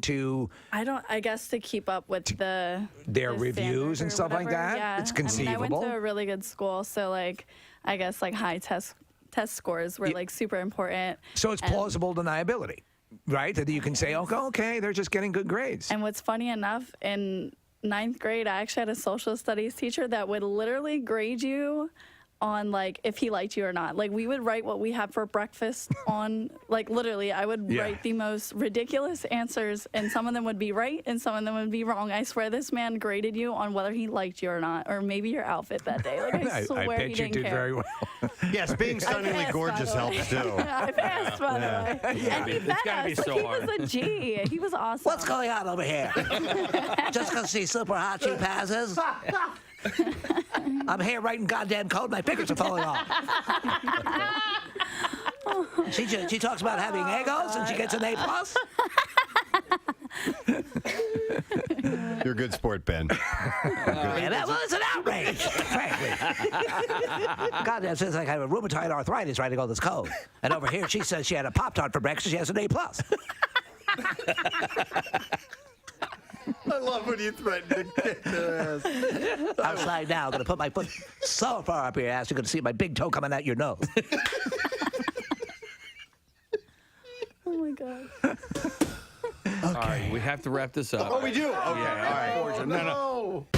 Officials are working to contain a scabies outbreak. No. What the hell? This is at Radnor Middle School and no way. one student from Radnor Elementary School, yeah. Yep. Scabies. And at least 18 students were diagnosed with the infectious disease. Okay, what is scabies? It's a rash. Okay. Isn't that... Wait, okay. Scabies isn't crabs? Well, it is caused by a mite. A little creature. Okay. But they normally it's not visible to the naked eye. But it's not It's not crabs. It's not, okay. It's not like but crotch do you crabs. get it down there? You can. Yeah. Okay. Yeah. If so you're lucky. The scabies will burrow under the skin and lay eggs. Oh, God. An itchy rash consisting of raised tracts, bumps, or blisters may appear on parts of the body, including between fingers, wrists, elbows, armpits, waistline, thighs, and genitalia. Including the nutsack. Yes, probably. Yeah. Well, there all were... the little crevices and cracks. Yeah. They lay their Ball eggs. sacks are yummy. I remember in high school there was an outbreak in our school, but it was everyone who was getting it down there. Yeah. So it seems like it's few and far between that we have. The word is check. All right, we'll spell that for you. CHECK. You have until 15 minutes after the hour to enter that. 3 ways for you to do it. You can enter it through WMMR.com, at the MMR app, or text it to the special contest short code number 45911. One random entry wins $1,000 in our company-wide contest. Each winner gets a call from Beasley. Make sure you answer your phone. Contest rules are available at WMMR.com. And it's brought to you by Horizon Services, Heating, Cooling, and Plumbing. So again, the word is check, CHECK. Go ahead and do that. Enter it now. Good luck to you. We're going to take a look at traffic. Kath, what's up this morning? Broad Street in Hamilton Township, New Jersey. This is in Mercer County. Broad Street 524 closed in both directions between 206 and 195. This is an accident with down wires on the scene. So you're closed between White Horse Circle and Lacey Avenue. 295 southbound, that's jammed from Delran to Route 38. 2 right lanes blocked with an accident. On 55 northbound, we have volume from Deptford to the 42 freeway. Schuylkill westbound is jammed from Bear Avenue to 30th Street City. Out to Gladwin. Eastbound side slowing from the Blue Route into Belmont, the Boulevard to Spring Garden. 95 southbound jams Cotman to the Vine Expressway. The Vine westbound jam the length. Blue Route northbound slowing from 95 to Baltimore Pike. Southbound from Ridge Pike to the Schuylkill Expressway. This traffic report brought to you by Celebrity School, now enrolling for infants, toddlers, and preschool. Discover why Celebrity School is Pennsylvania's premier preschool, where education meets fun. Learn more at Celebrity.com. And that's your traffic on 93.3 WMMR. Before we ring in the weekend and play our Froggy song and get into the B-file, I wanted to share this. Nick got this email. This is from Amy Siebold, who is with Bringing Hope Home, an organization that we've mentioned many times on the air here on MMR. They do a great golf outing called the Divine Nine. They help people that are dealing with cancer. Yes. And Amy had emailed over to Nick, and she said she wanted us to know this information. I'm going to pass it along. She said we just helped our 10,000th family. Wow. Oh my God. Yes, as an organization. They did it this week. She said, yes, 10,000 families with cancer helped over the past 16 years with over $11.9 million in financial support.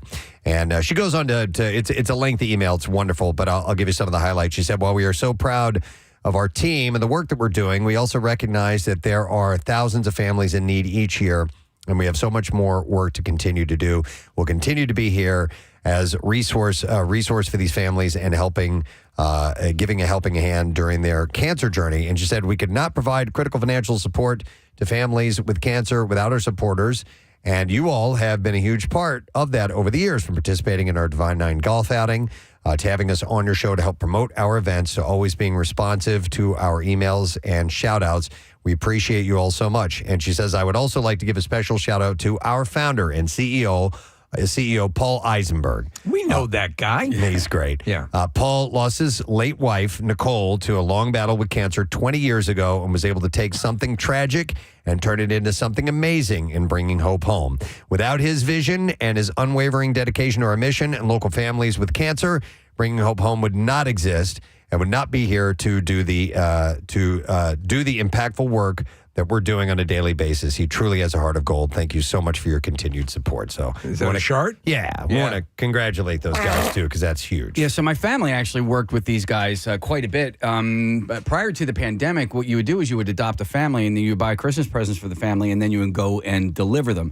And when you're doing this, it runs the gamut. So you talk about the financial stresses that cancer causes, and so we were going and doing this to families in North Philly or to these really nice palatial estates in New Jersey. It affects everybody, and the price tag is really, really hefty. And so they still do the adopt a family, but since the pandemic, you just donate money, but it's still a great cause. Yep. So Bringing Hope Home, congratulations. That's a huge accomplishment. You guys should be very proud of that.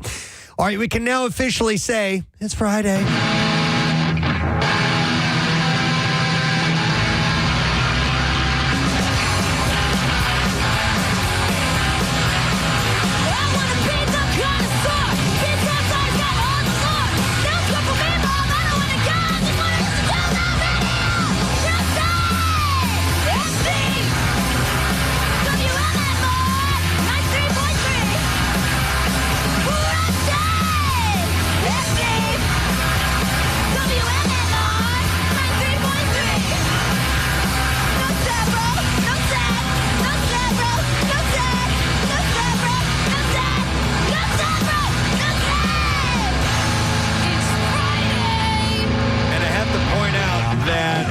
at the MM barbecue, they opened their set with that. They did. It was which awesome. was badass. Did you see how many people were singing along? Totally. It was great. Yeah, people know it. All right, we have to do the Bizarre File. Here we go. WMMR presents Preston and Steve's Bizarre File. I have some stories I think you will find of interest. We will start with this one out of Colorado. New information shows that a wildfire was accidentally started by a man who was trying to cremate his dog. Oh, God. 63-year-old I can do this. Brent Garber is accused of starting the Bucktail Fire that ignited on August 1st. The Bucktail Fire became one of the largest fires in the state this year. I didn't mean for that to happen. Multiple acres of private property and at least one building were damaged during the fire, though no evacuations were issued. Guess it cremated a whole mess of dogs. Garber will appear Wednesday for a plea hearing. Now, the affidavit for his arrest states that he was connected to the fire after investigators traced the ignition to a dugout where Garber had tried to hold a small funeral for his dog, Rocket. Was the dog a Viking? A rock was placed above the dugout's entrance with inscribed on it. It said October 2017 to July 2024, Rocket Dog, rest in peace, buddy. The affidavit alleges that Garber put his dog in a pit with wood and lit the wood on fire. Now, he then threw a spray can on the fire, which exploded and caught a tree on fire. Oh, my God. A police officer's account with the affidavit said that he spotted Garber riding an ATV in the area where the fire had started not long after it was reported. And he also noted that Garber told him that he was going to bury his dog on private property in a conversation that was held just days earlier. According to police, Rocket had been put down due to a municipal court order that was a result of a fight that Rocket had with another dog. Garber is charged with 3 felony counts. He faces 2 arson charges and 1 second-degree trespassing charge. The Bucktail Fire is about 80% contained as of Wednesday. So this fire started August 1st. Right, and they're just now bringing 80% contained at this point. That's wow. astonishing. Well, a nice afternoon on the course in Indiana quickly turned into mayhem when a confrontation between golfers turned violent, landing a man in the hospital. This is happening a lot these days. Jerry Whitaker was arrested and charged in connection to the assault after he knocked a 54-year-old golfer unconscious, allegedly causing him to stop breathing for 10 seconds.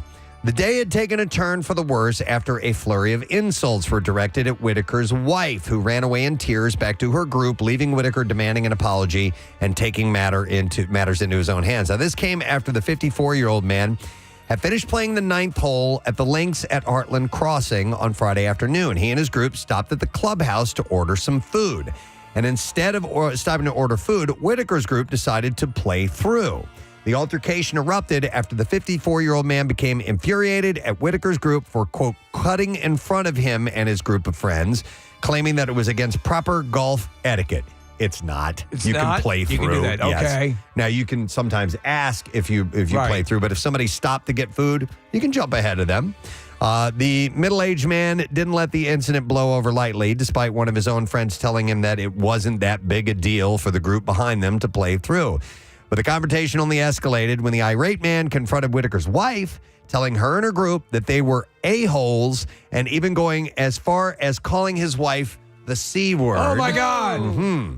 After she ran away crying to her group of friends, Whitaker came back to confront the man about what was said and demanded that he apologize to his wife. The two men began to get in each other's faces after the name caller showed no interest in apologizing for his use of a derogatory term for a woman. The 54-year-old man was then punched multiple times before Whitaker grabbed him around the waist, lifted him up, and slammed him to the ground following his refusal to apologize. Somebody tells me they're not following course etiquette, correct? Yep. Medical staff at the hospital told police that the older man suffered 7 broken ribs, a punctured lung, and a broken piece of vertebrae in his back after the assault. Relaxing game golf is. The man also suffered from a laceration on his forehead that required several stitches. Friends of the 54-year-old man claimed that when he was knocked unconscious, he stopped breathing for roughly 10 seconds. Jerry Whitaker was taken into custody and will be charged with aggravated battery, a level 3 felony, and could face a prison sentence of up to 16 years. Quick question. Does he get a mulligan? No, well, he didn't hit the ball, so he doesn't get a mulligan. But, I mean, listen, I can't condone the man for going over and beating this guy so severely. Right. But the fact that the guy got so irate over this group playing through them, which is fine. He's the a-hole. Okay. He's the a-hole in the situation. So, but he doesn't deserve to get 7 broken ribs and stop breathing for 10 seconds. All right, this is in Canada. Kamloops City Council and city staff have apologized after a pornographic video was shown in a council chambers on Tuesday. I apologize. It happened during the meeting, during the public inquiries portion of the city's regular council meeting, which allows members of the public to participate in discussions in person or remotely via video. One of the online participants shared a graphic video clip prompting the meeting to end early. You're going to be my regular Saturday night thing, baby. Oh, yeah. The city said in a statement, "We deeply regret the inappropriate behavior that occurred and distress that it may have caused." For Councilor... I got to show you guys something. Bill Sarai, it was the final straw in the city's current public participation process, which he says has been plagued by disruptions for months. Now, you would think that wouldn't fit. In the... I would like to point this out to the council that should not fit There's in no way, there. right? In the meantime, the city of Kamloops says it's reviewing its screening processes for the meetings and that a recording of the meeting has been sent to the Royal Canadian Mounted Police for review. All right, and then we'll do one more story. Let's go with this one. In Tulsa, authorities were called to Owasso High School's East Campus on Monday morning after a student brought a radioactive rock to school. Oh, my God. Are you taking your radioactive rock to school? Prompting a response from local law enforcement and hazardous materials teams. Police and fire departments arrived at the school after reports that multiple students had handled the radioactive rock. The student who brought... Were you playing with the rock, Jimmy? Yes, I was. I think something's wrong. You what? I think something's wrong with it. Oh, you think something's wrong with this? I don't feel so good. Were you playing with the radioactive rock, son? Yes, I was. The student who brought the rock appeared knowledgeable about radioactivity. I know all about it. But it was unlikely to pose a danger, though. Out of caution, officials evacuated the immediate area and requested assistance from the fire department's hazmat unit. Jeez. The team arrived within minutes, used specialized equipment to test the rock in the surrounding area, determining that it was safe. While the rock registered a slight level of radioactivity, the hazmat team stated that it was not above normal background radiation levels encountered daily. The rock was later handled over to the Oklahoma Highway Patrol bomb unit for disposal. Jeez. And the area was reopened to the students and staff after being cleared. No injuries or medical issues were reported. Do you remember that device that was stolen here locally? Yeah. And it was very radioactive. Yeah, it had a radioactive element to it. Yeah. And that was, you used that voice again on that time we talked about it, which killed me. I loved it. All right, and there you go. That's what I have in the bizarre file for you. All right, we are going to take a break. We'll come back in a moment. Don't forget that we have another chance for you to win Metallica tickets. It's 10 days of Metallica. We have today, tomorrow, and Sunday, and that is it. We will give them away at some point this morning. We are going to have comedian Noel Miller joining us, and when we return, the Connoisseur. No. We'll be right back. Stay with us. Preston and Steve. Breaks. I always consider that one of those bizarre peripheral things like scurvy and gout. There was the guy that I told you about that wanted to go halfsies on the fleshlight. Oh yeah. And by the way, again, take that in. Nick knows someone who wanted to go halvesies on a fleshlight. Yeah. God, I hate him. Yeah, me too. I love him, but I hate him. But there was an outbreak of it in college. Is this guy an Elvis impersonator by any chance? No. But he was at the Nationals game last night. But he was in college. He got scabies, and he got it through sexual contact. And so we would make fun of him incessantly afterwards. And the way that we'd make fun of him was just by saying scabies every time we would walk by. But yeah, he got it through sexual contact with a very dirty girl. Okay, all right. By the way, Steve, you mentioned scurvy. Scurvy, I read the other day, is making a comeback. Of course. Hey, it's all the rage. Because of like fasting diets and things like that. Oh, that's awesome. They're not getting the vitamin C that they need, what I is guess. that? We thought we'd missed out on it, Preston, because we weren't able to take the trip to the New World. Yeah. vitamin C deficiency, and it can make you really, really sick. Like fruit and stuff like that was how you fought it, right? Yep. And leprosy, we learned, is making a comeback. That's where the term limeys came from, is when the English would travel, they would load up all these limes to try and keep scurvy away. Hang on a second. Maddie has scabies, and Kathy's going to leave the room now. She doesn't even want to be on the phone with scabies. Hey, how you doing, Maddie? Good. I had scabies. Oh, okay. Right. Oh, it says actually has scabies. Yes, okay. I had scabies, and it was horrible. I think I got it on the Appalachian Trail because there was no STD thing going on. Yep. Okay. So it's interesting that you mentioned that, and that's possibly where this particular outbreak came from. But I'll get into those details in a moment.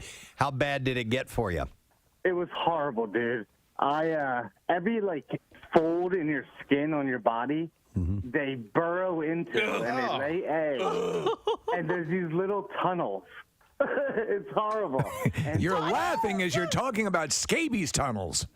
Yes, Yeah. these tunnels. They're under your skin, in your knuckles and the creases of your finger. Die. So Maddie, Kathy, in your junk too. in your junk. Okay, we're looking at a picture. You're right, Maddie. It says skin condition caused by burrowing mite. And they lay the eggs in there, yeah. They lay the eggs. It was horrible. They gave me this poison that I had to rub all over my body. Yep. And I had to wait an hour and let it seep in. And then blistering caused. There's blistering afterwards. Maddie, let me ask you: did they make the trip down to your junk? Did you have it around that region? They were anywhere there's a fold or a crease. There is burrowing mite. And not for anything. Go ahead. Here's the reason why it spreads like that. The incubation period is 2 to 6 weeks. Oh my God! Before the itching even occurs, so it gets all over your body. These and you things, don't know yet. And like you said, Maddie, listen. It says the doctor in this story said you apply this cream. It's a topical prescription from scalp to toes. Every part of the body. Everywhere, and it burns. And then you have to sleep overnight with it on. They said it needs to be on for 8 to 10 hours for it to work properly. Yeah. Do you have to put it in the butthole? Oh my God. You put it everywhere, Preston. Okay. Thank you for clearing your throat. Do you have to put it butthole? No, I'm a 40-year-old man, and I had it when I was 30, and I had to have my mother rub the cream on my back. Well, you didn't have to. Yeah, I would have. I mean, can you who else am I going to ask? I don't know. Thanks, Maddie. I appreciate it. Maybe like a girlfriend or wife. Somebody who could put it in your mother. I have to go over to my 30-year-old single son and rub ointment in his ass. That is horrifying. Yeah, that's nasty. I did not realize the burrowing was an issue. That that adds a whole other realm of hell to it. I always thought it was a slightly bit more benign, but it does sound very similar to genital crabs. So they said the outbreak was caused by a camping trip that some of the students attended. Oh, they went to Whore Island. The doctor said they all hung out together, which is the typical story for scabies. Some of the kids, we did see a few of them, and that, that most likely it was just because they were all in close contact with each other. They were camping. Oh, yeah. And that's when the whores come in. It's true. So sleeping bags and things of that nature and camping tents, it's a confined space. I've had a few texts come in, and also it looked like a call had been up as well. Were you guys familiar with chiggers? Yeah. Chiggers, yes. Yeah. Growing up I lived in the South for a little while, and we would always warn about, those look like chigger bites. Which were painful. I mean, because you could scratch them until they bled almost. I mean, as a kid, I was just itch so much you wouldn't stop scratching. That's why that park went out of business at Chiggerland. Yeah, no, that's Digger World. Oh, I'm sorry. You're thinking of.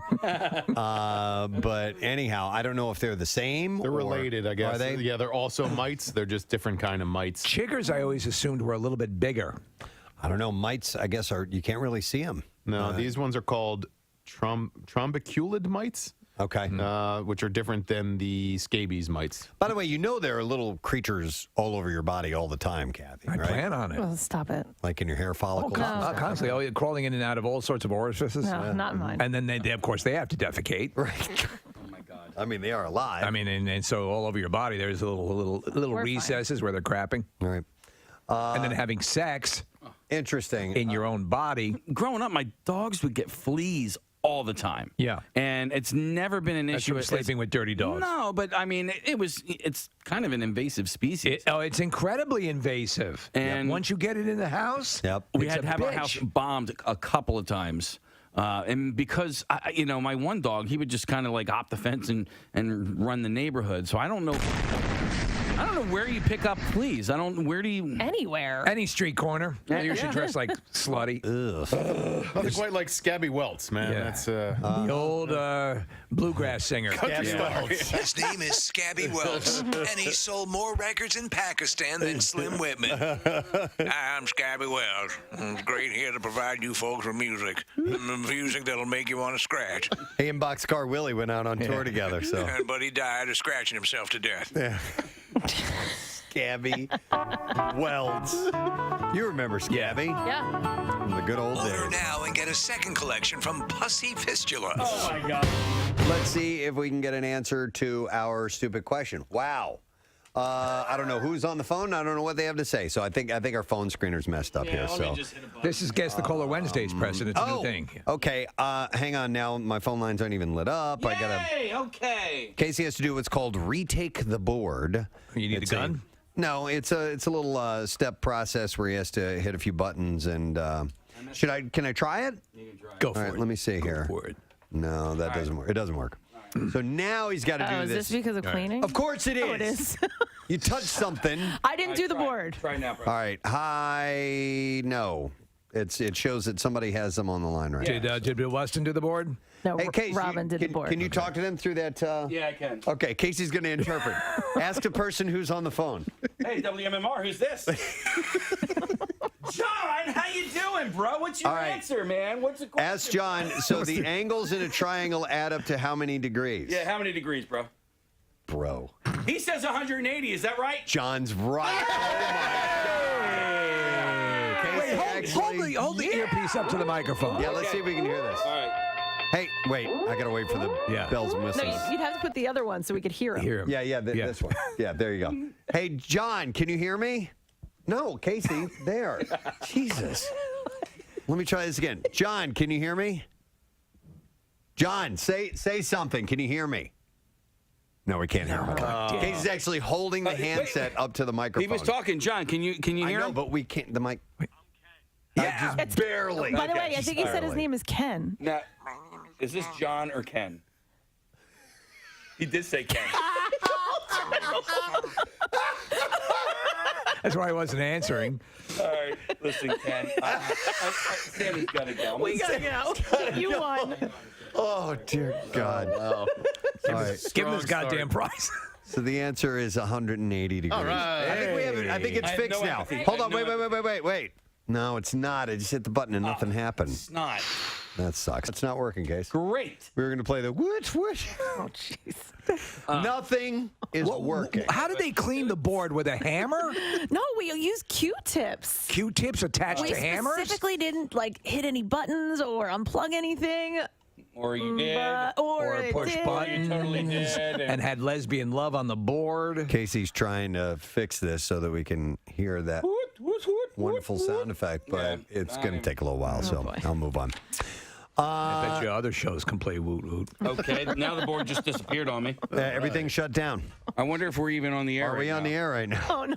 Marissa, can you go into the other room and just kind of give us a thumbs up? Let us know if you can hear us on the. I think things would sound different On the radio in our waves? headphones if we Well, were this is on the air. longest emergency broadcast signal of all time. Right. It's literally the board, which is normally lit up with all kinds of crazy Okay. blinking lights, is now dead. All right, now it came back on. All right. Yeah. Yep, we're good to go. Marissa says yes. We're still on the air. Congratulations, guys. We were talking earlier about the three women behind home plate at the World Series, flashing their bibbies. By the way, did that make it on national television? yeah. It did, yes. I don't care about the World Series right now. So. There was no mistaking it, and I find myself watching behind home plate a lot. I don't know I why, always do but too, I get yeah. distracted by it, and then you saw this coming on, and it was one of those things where the instant reaction was, "Wait, did I just see what I think I just saw?" Yeah, right. Are the mooning and the pressed ham as big anymore? I mooned somebody last week. You did last week? Yeah. I didn't. I was going to Preston, but I didn't want to. It was down the hall at the other studio. I didn't see. Wait, our own coworkers? Yeah. I didn't see bare ass yesterday, but I did see a man spread his butt cheeks on the streets of Philadelphia. What? Why? So we were at Steven Singer Jewelers, and we were walking over there, and somebody had pulled over to it was at right at 8th and Walnut, insanely busy there. Okay, so this person had parked his car in a non-parking spot too close to the corner. A city bus is making the turn. The car's parked where it shouldn't be, so the bus can't make the turn. The car is in the way. So the bus driver starts leaning on the horn. Well, the guy who had parked the car happened to be standing right there, and he didn't like that. And he starts flipping off the bus driver. Meanwhile, everybody else is honking their horn going, all right, it's time to eat, y'all. Yeah. Connoisseur. Let's go. It's time for the Connoisseur. All right. Stories about food and whatnot is what we do. We'll have your chance to win some freebies on top of it all. So listen up because we'll play those movie clips. So we're going to start with this one. Marissa sent me this. And I'm familiar with these guys. I've never been to their business. So Ryan and Eric Burley, they're from media. They were raised in media, but they own in Philadelphia. They're the co-owners of the Franklin Fountain in Old City. Yeah, have you been there? I have. Waited in line. Long time. Yeah. It's very, very popular, but so damn good. And they are celebrating 20 years of business. Oh, wow. Yeah, I've never been. Yeah, so I've been. Steve, you would love it there. Yeah. It's gorgeous. It's so cool to be there, and you know their menu and all of that. Actually, a friend of mine got married, and that's where she did her wedding photos inside there. Oh, no kidding. Yeah. That's interesting. Yeah, it was really cool. I saw them on, it might have been like a Food Network show of like over-the-top creations. Or like, you know, something that one person can't sit down and eat. It was along those lines. And I think there was, it might be the Himalayan or something. It had to do with a mountain range. Okay. Yeah, it's right down the street from Max Tavern, Preston. Okay. Yeah. Yep. Yeah, so we have a picture of they made a banana split, and they have like an old scale in there. And so my friend and I stood on the scale with the banana split like we were eating it. Nice. So, yeah, it's homemade ice cream, hand-dipped, and the soda's dispensed from early 1900s bronze and onyx marble fountain. So on September 28th, so that, what is it, 27th? Yeah, tomorrow is the 20th anniversary. So they're having a day-long festival. Banana split eating contest, ice cream stacking competition, music and kids crafts and games and stuff like that. Ryan said, our 20th anniversary is so significant for surviving the pandemic. Yes. Was a huge hurdle for us and for the city. He said it's a cause to celebrate and attract people, including those from the suburbs, back to downtown. You kind of have to go at odd hours. Nick, you said you waited in line, but like truly you do. If you go like, you know, where's 10 a.m.? Well, yeah, like right when they open, or just the middle of the In the day. dead like, of winter? Don't go, you know, after dinner time, or, you know, that's when Right, people are when everyone's going gonna out go. to get ice cream. Yeah, for example, like 7:30 on a Friday night. Not a good time to go. Not a good time to go. Located in an 1898 building with decorative tin walls and ceiling and the original porcelain mosaic tile floor, Franklin Fountain reflects Ryan's bent towards all things vintage and Eric's zest for developing turn of the last century's taste. I love that. Antiques trader who also handles the finances, Ryan has created an authentic atmosphere with period soda fountain memorabilia. You've been Preston or no? I have not. Okay. No, I need to get there. Now, they also own Shane Confectionery, 99-year-old candy company that they purchased in 2010. And their third business venture is neighboring Franklin Ice Cream Bar, and that opened in 2018. The 1940s-inspired dairy bar serves many of the fountain's favorites, pre-packed pints and quarts, and the namesake custom-created ice cream bars dipped in Shane Confectionary's house-roasted chocolate. Why aren't these guys our best friends? I know. I've been to Shane Confectionery as well, you know, and it's a cool old candy shop, but I had Jace with me, and it was like, and he was little at the time. He's like, one of this, we'll take this, we'll take this. Like, you know, it's just like You a don't have kid's nothing you dream. like it? Look at Mount Vesuvius Ice Cream Sundae. Look at this sucker. That looks insane. So the party tomorrow is from noon to 6 and will feature tents and special event stations adjacent to the fountain. And they've got a lot of, they've got musical performances and, like I said, the banana split eating contest and ice cream stacking competition and so on. So that should be pretty cool. Yeah, so I good thought for that them, too. Definitely worth pointing out. Yeah, I need to get over there. The whipped cream alone looks fantastic. They've got like this, it comes out of this tube. Casey, it's almost like the blip, blip, blip, blip, blip, thing. From one of those. Sorry, I got that wrong. This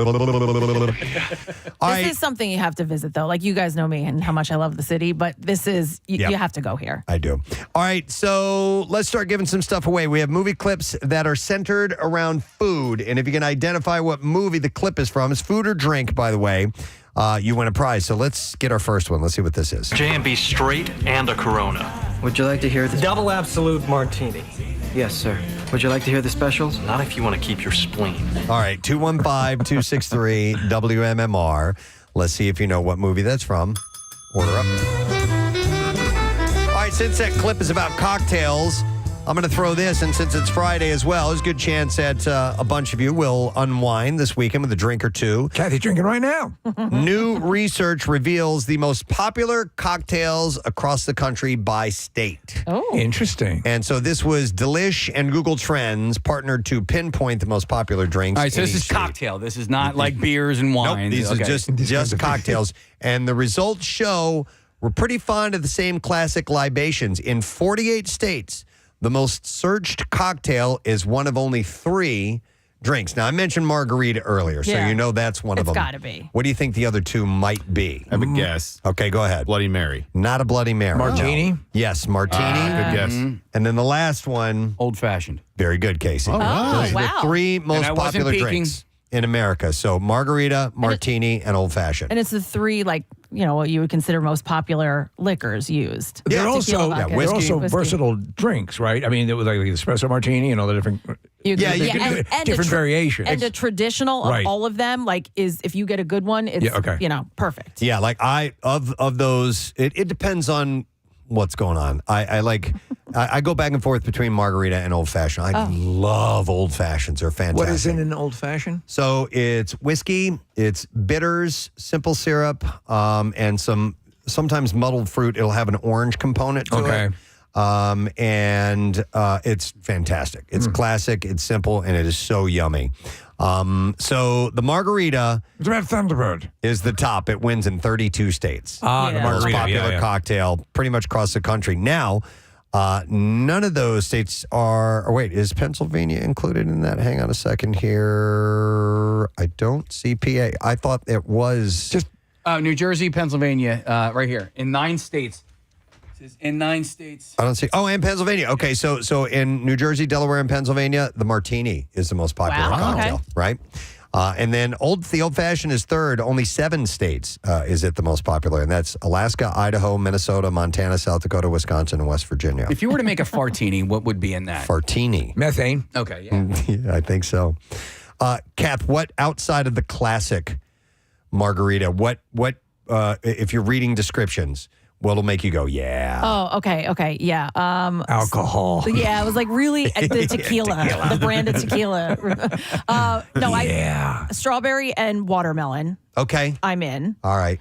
And I actually dove into making different margaritas this summer. So I did like a blackberry, I did a strawberry and a watermelon.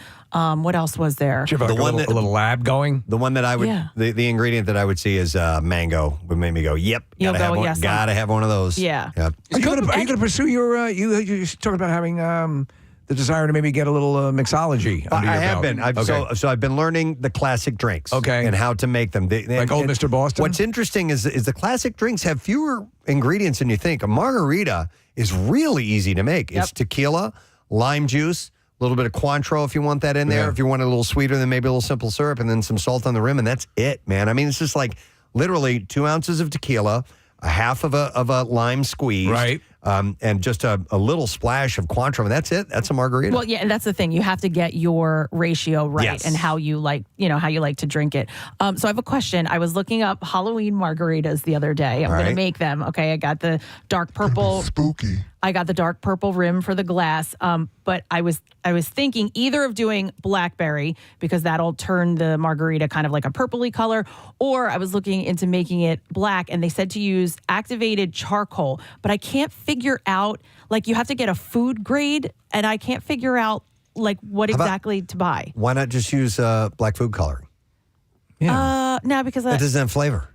Yeah, I know, but I wanted that'll like stain stain someone's mouth. You I don't know what I about mean? that. Yeah, you could use if you wanted purple, and I don't know how it would affect the flavor, but Chambord is purple. Yeah, no, but well, the blackberries. Well, I've done the Yeah. blackberries before, and it'll make it kind of like a light purple. Yeah, but I don't know What about makes the. You don't know about the activated? Okay. No. What makes a Shirley? Is it grenadine that makes a Shirley Temple? Some people use grenadine Yeah. or just cherry. The cherry juice. Oh, the cherry juice. Yep. Okay. When it comes to margaritas, Preston, I think I'm like you. I like them simple, and that's why I don't really like a pre-made margarita mix because they're overly sweet. Yeah, and like they're fine, but I would much rather go to a restaurant and like have them make it in front of me or have them, know that there's not a ton of ingredients in it. Because I just think it ends up tasting like a little cleaner that way. When they're squeezing the lime fresh. Yeah. Yeah. So, Kathy, speaking of food coloring, staining your teeth, here's a great prank to play on your friend.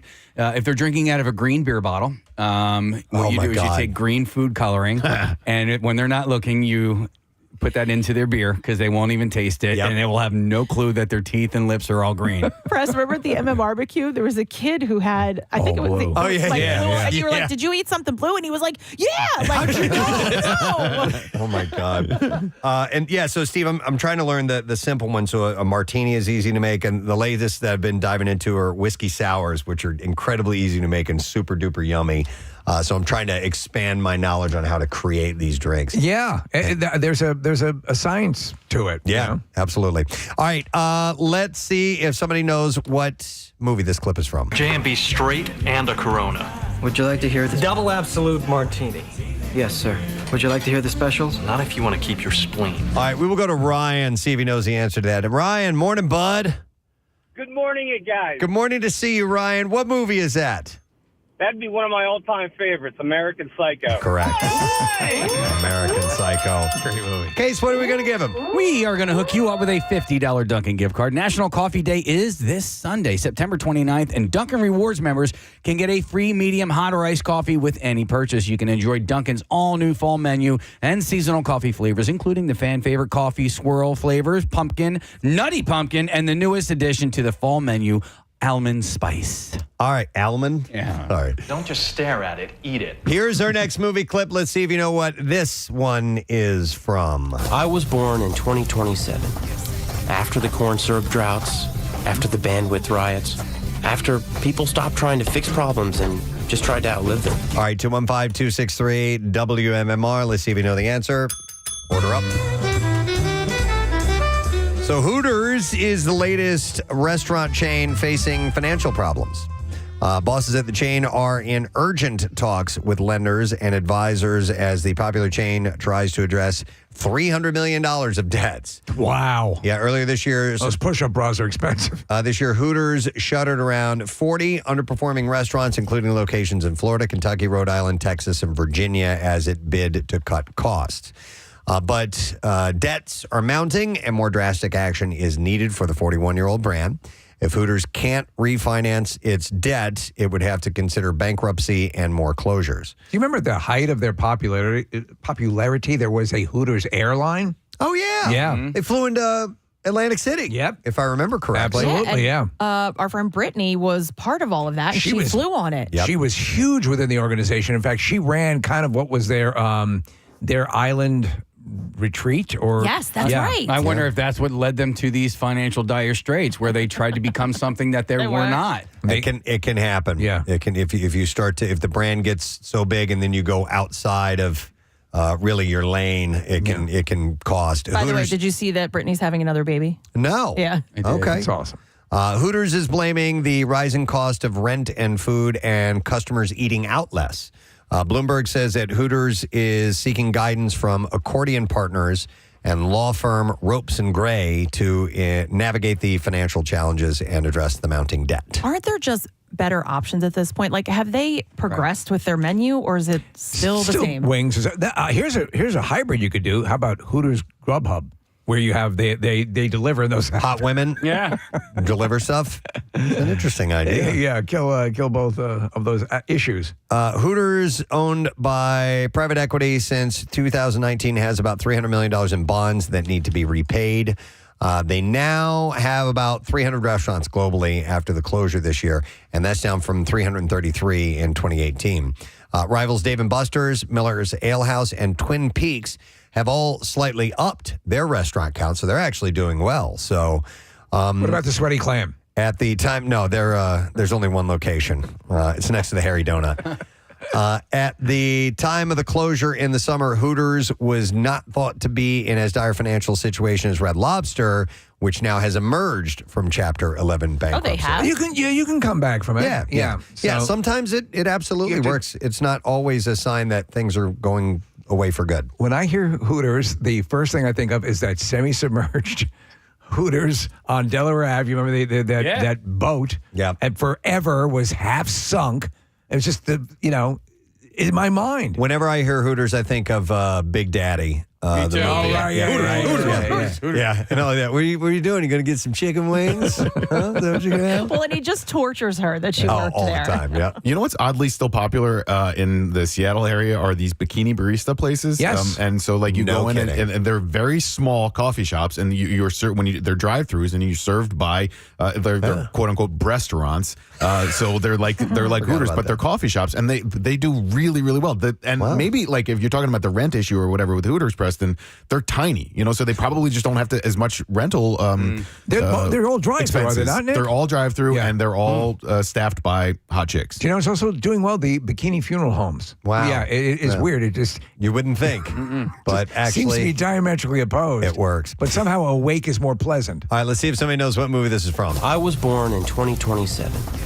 After the corn syrup droughts, after the bandwidth riots, after people stopped trying to fix problems and just tried to outlive them. All right, we will go to Matt and see if we can get an answer. Good morning, Matt. Good morning, Preston. Me and your favorite book. Yeah, lay it on us, bud. What is it? Which was ruined by the movie Ready Player One. Yes. I try to think of them as two separate things, but yeah, the book is outstanding. Matt, hang on the line. We're going to set you up, bud. Here's And the what we movie has grown on me, but the book is definitely amazing. All right, so Matt, you have won yourself a $50 Dunkin' gift card. National Coffee Day is this Sunday, September 29th. Dunkin' Rewards members can get a free medium, hot, or iced coffee with any purchase and enjoy Dunkin's new fall menu and seasonal coffee flavors, including the fan favorite coffee swirl flavors, pumpkin, nutty pumpkin, and the newest addition to the fall menu, almond spice. I'll tell you what, the movie serves a great purpose. It used to be Master and Commander if you wanted to highlight your sound system. Yeah. But that initial race in Ready Player One with King Kong. I didn't think of that. That is a Dolby Atmos. It's amazing. I love it. Amazing. All right, time for this game. Yeah, it's time for the fast food roundup. A couple stories that have to do with fast food restaurants. We'll start with this one. Taco Bell's sauce packet collection is getting a new addition. Disha Hot sauce. Disha Hot? Inspired by That's a stripper. Musician Omar Apollo's family's secret hot sauce recipe is joining the lineup for a limited time. According to the fast food chain, this first-of-its-kind sauce packet partnership features savory, smoky flavors, capturing the flavors perfected by Omar's mother in her original recipe. And you'll be able to order the Disha hot sauce packets. Sounds like something Jar Jar Binks. Disha hot sauce. And a limited edition Disha Hot Discovery box. We're looking for Disha Hot. Starting Thursday, yesterday.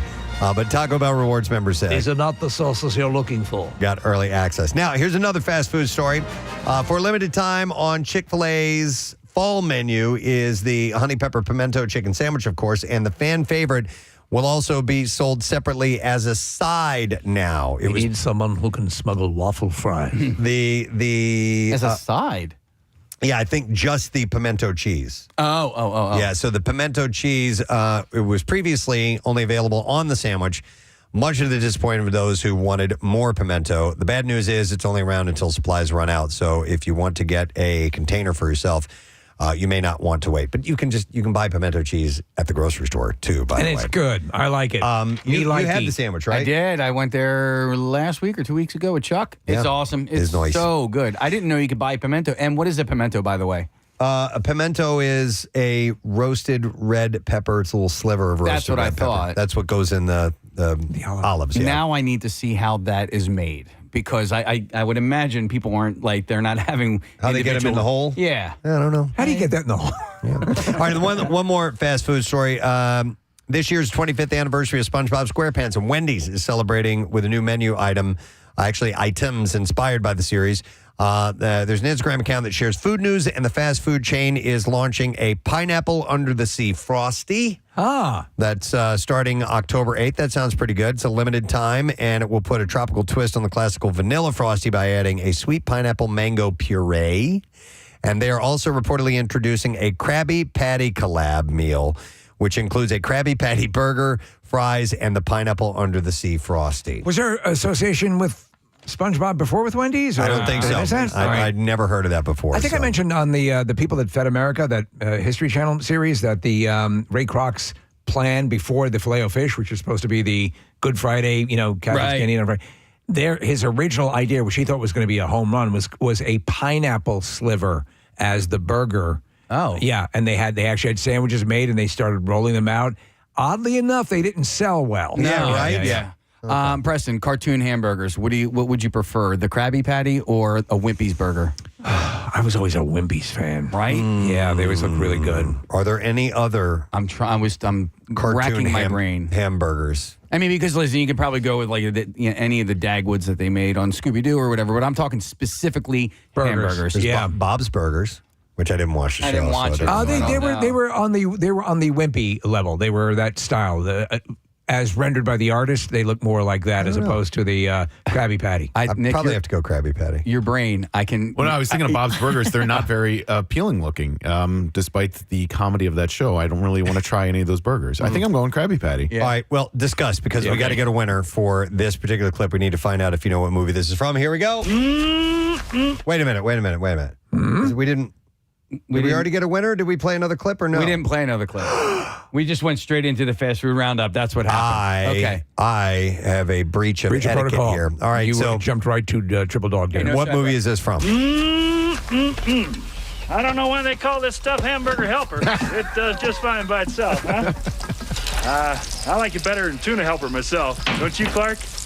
You're the gourmet around here, Ed. All right, 215-263-WMMR. Order up. All right, so I've included something new this week for the Connoisseur, and I may do this from time to time.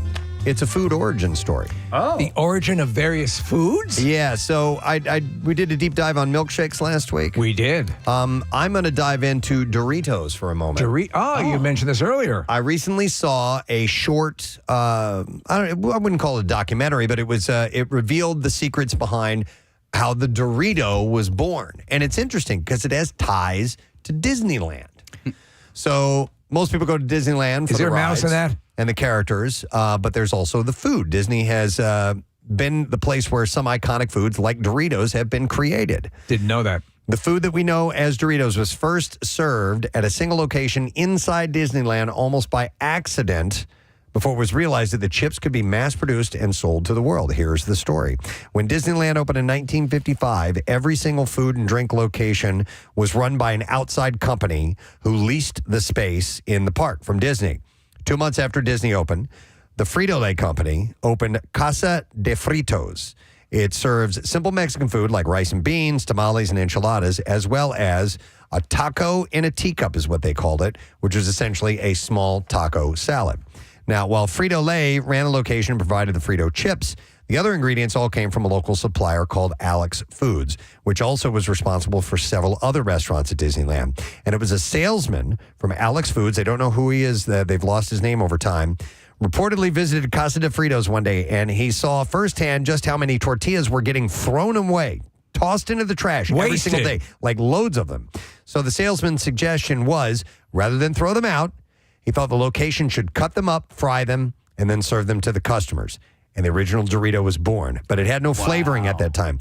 The chips were an immediate hit, and they were given to guests free as an alternative to the bag of Fritos because they had so much left over. It was going to be wasted. They were just giving them away. What else is in the garbage? Yet nobody at Fritos was told about the competitive chip. And in 1964, a Frito-Lay VP named Arch West was visiting Casa de Fritos when he noticed the popular chips. He made a deal with Alex Foods to produce the chips, and they were test marketed in Southern California. They reportedly sold out faster than Alex Foods could produce them. And you could still see the connection between Disneyland and Doritos for years. If you look at the side-by-side of classic logos in the image in the story, if you go back and see them, you can see how the original Doritos logo even borrowed from the Disneyland logo at the time. The building that housed Casa de Frito still stands today. It is the Rancho del Zocalo Restaurante. Is there an acknowledgement of this history on it? Located near Big Thunder Mountain Railroad. It is no longer sponsored by Frito-Lay, and Doritos are not available there.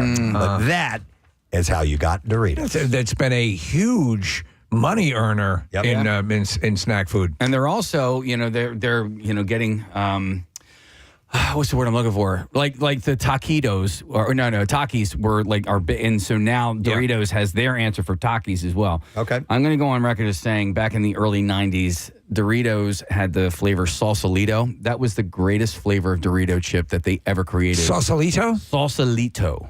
It was like when you went to the Wawa, it had regular Cool Ranch and Sausalito. Those are the three flavors. Did you like it? Cool Ranch was a game changer for me. You know where they got the name Dorito? No. It means little pieces of gold. Very good. Another little nugget. fact. Do you guys still eat Doritos? Nah. From time to time. Yeah. Like we a lot of times, Kat, down at the beach, like we get those variety packs of Your, the small beach bags. snack? Yeah. Take those down. I'm yeah, big I feel into sorry. big into popcorners now. Do you like those? Oh, I do like the popcorners, yeah. I feel like the Doritos were like, a childhood snack that was good then, but they don't really taste good anymore to me. I still like them.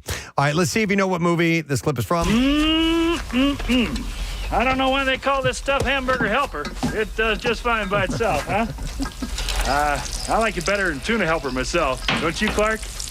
You're the gourmet around here, Ed. All right, we'll go to John, see if you know the answer. Hey, John, good morning, buddy.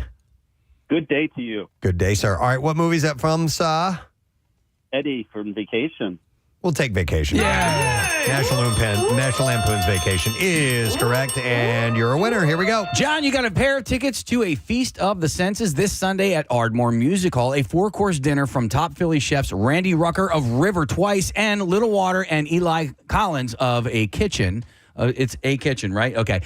Plus, live music from Spaga featuring Disco Biscuits keyboarder Aaron Magner and a conversation from Chef Eli Culp and Sam Gellerstein of Snack Time. And Marissa Magnata is going to be there. Visit heritageradionetwork.org/feast for tickets. Use code WMMR to receive a $93.30 discount per ticket. All right, we'll do one more. How about that? Yes. Yeah. All right, here is our next food clip. What movie is this from? Do you have any Coke? I just love Coke with Jack Daniels.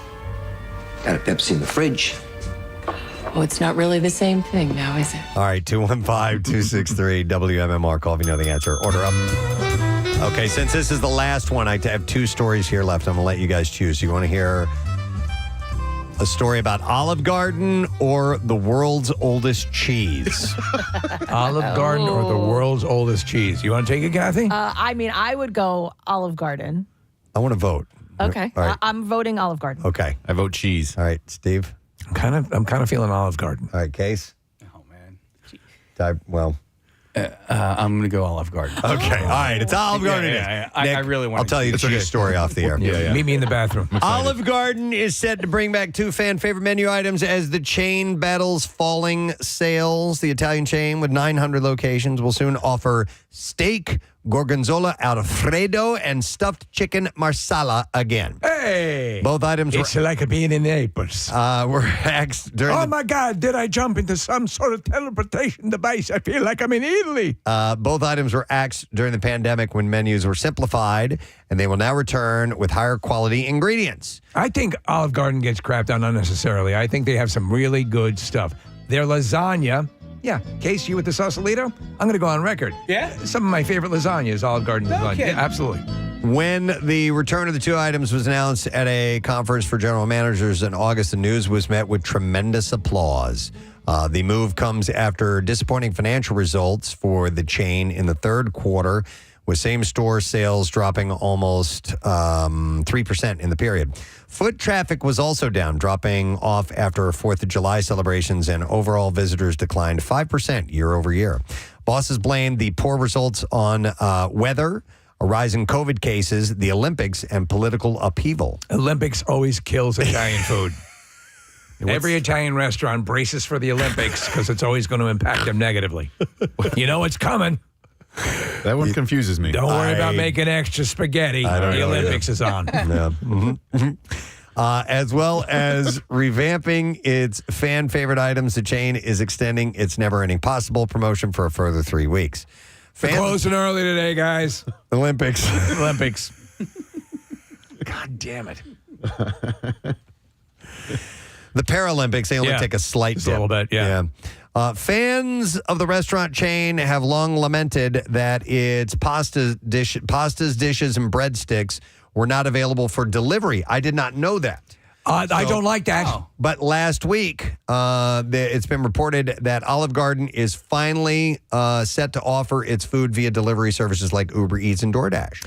The chain had resisted joining its competitors in using delivery service, claiming that it didn't want a third party coming between the brand and its guests. Okay. Interesting. All right. Yeah, I like all those. Like Bertucci's, and Macaroni Grill. I mean, Olive Garden's on the. I don't know, where would you put it in that? Are they similar, but maybe they become cliche? Maybe that's it. Maybe they're cliche as to being a lower standard, but it's really. It's pretty decent. I mean, I think it's good. If you want to take the kids out and get some pasta and something like that, yes, go to. They were one of the first to come out with the unlimited whatever breadsticks or whatever. Mm-hmm. I still like the breadsticks and salad. So do I. It's great. Yeah, I saw somebody make a breadstick into a hot dog bun, which I thought was pretty ingenious. That's a pretty good idea. You didn't get it on film? What's that? You didn't get it on film? No, it was on film. That's where I saw it. Yeah. So now bosses have launched a 2-year partnership with Uber. The major U-turn has delighted fans. So I'm delighted. To be able to you can get your lasagna delivered. There we go. All right, we'll see if you know what movie this clip is from. Do you have any Coke? I just love Coke with Jack Daniels. Got a Pepsi in the fridge. Oh, it's not really the same thing now, is it? All right, we'll go to George and see if he knows the answer. Hey, George, good morning. What's up, Durka, buddy. All right, what movie is that from? Basic Instinct. Yeah, Basic Instinct. Yeah. I'm going to play that again. Listen to even just that little innocent clip. Listen to how scary Glenn Close sounds. Do you have any Coke? I just love Coke with Jack Daniels. Got a Pepsi in the fridge. Oh, it's not really the same thing now, is it? Listen to the music. That's nuts. Sharon It's not Stone. really the same thing now, is it? You said Sharon Close. Glenn Close. Yeah, no, Sharon Stone. Oh, Yeah. you know what I was thinking of? You're thinking Fatal Attraction. Fatal Attraction. Yeah. Different movie. You're thinking I of Too suck. Fast, Too Furious. Okay. Dom, it's not. You're trying to seduce me, Dom. It's not working. You don't like Pepsi? I got the Rudolphs. What do we have? George just won a pair of tickets to A Feast of the Senses. It's on Sunday at Ardmore Music Hall. It is a 4-course dinner from top Philly chefs Randy Rucker of River Twice and Little Water, and then Eli Collins of A Kitchen, plus live music from Spaga, and that is Aaron Magner from Disco Biscuits, and a conversation from Chef Eli Culp and Sam Gellerstein of Snack Time and Marissa Magnata. Go to heritageradionetwork.org /feast for tickets. All right, how's about that for the Connoisseur Damn today, good. friends? So hopefully you got something out of that. And another time we'll talk about the world's oldest cheese. By the way, we need to have food on Fridays because the Connoisseur makes me famished. I am in the same boat with you, sir. All right, we're getting set. Our next guest is in the Acme Lounge as we speak, and we're excited to have our next guest in, but our interns are absolutely gaga over the fact that we're going to have Noel Miller here, who's going to be performing at Helium Comedy Club. So we're going to take a break. We'll come back, and we'll get Noel in the program, and don't forget 10 Days of Metallica. Here's the shocker. It's going to be in this hour, the 9 o'clock hour. We'll have your chance to win those tickets. Stay close. We'll be right back. Preston. Move your car. And the guy bends over, spreads his butt cheeks. I took video after it. Did he drop trow? No, he didn't, but he wanted to. He was pointing to his ass and spreading his butt cheeks. Was he like, excuse me, may I ask you a few questions? No, but he was spreading his butt cheeks and pointing to it. So it wasn't a full-on moon, and it wasn't pressed ham, but it was still very entertaining. Yeah. So this chick is winning. Yeah. Oh, yeah. Everybody's talking about Are you kidding me? Yeah, done deal. Yeah, of course. But she was winning when God gave her a DNA structure that ended up working out nicely. But this strategy has worked. Yeah. So the thing is what do you do next? What's how do you top that? I think you try to become a Supreme Court judge. Maybe you do that. All right, guys. When's the next game? Is it tonight? Yep. All right. You going to do it, Case? Preston and Steve butt plug behind home plate. What do you think? Do you think that'll get us some? What do you mean? If I put a butt plug in and I moon the camera and it says Preston and Steve on it. I didn't know. I thought this was a charity thing. I thought it was a charity event. I thought he was talking about promoting a charity. All right, I'll put a can of something up there instead. But we use It'll be the Camp Out for Hunger. We say butt plug all the time. How about inserting a mag light? Yeah.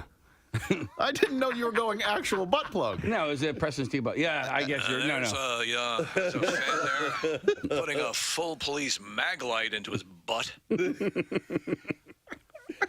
You know, the game sure has changed, Ralph. It's for breast cancer. Yeah. You got to get to Houston tonight, Case. It's not in D.C. Sorry. Yeah. Houston, maybe. Well, you see, D.C. would have been doable. Right. All right. How much for a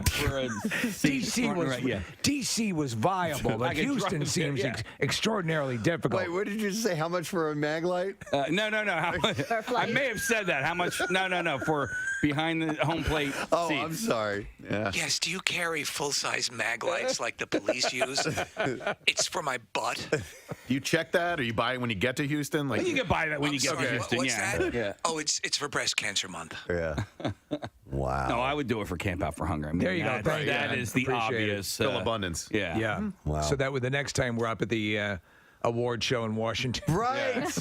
They remember, they play little clips. I'm Kelly Ripa, and everyone was moved to tears when Casey put a mag light in his butt. And said, F hunger in the butt. Those inspiring words are now etched on marble.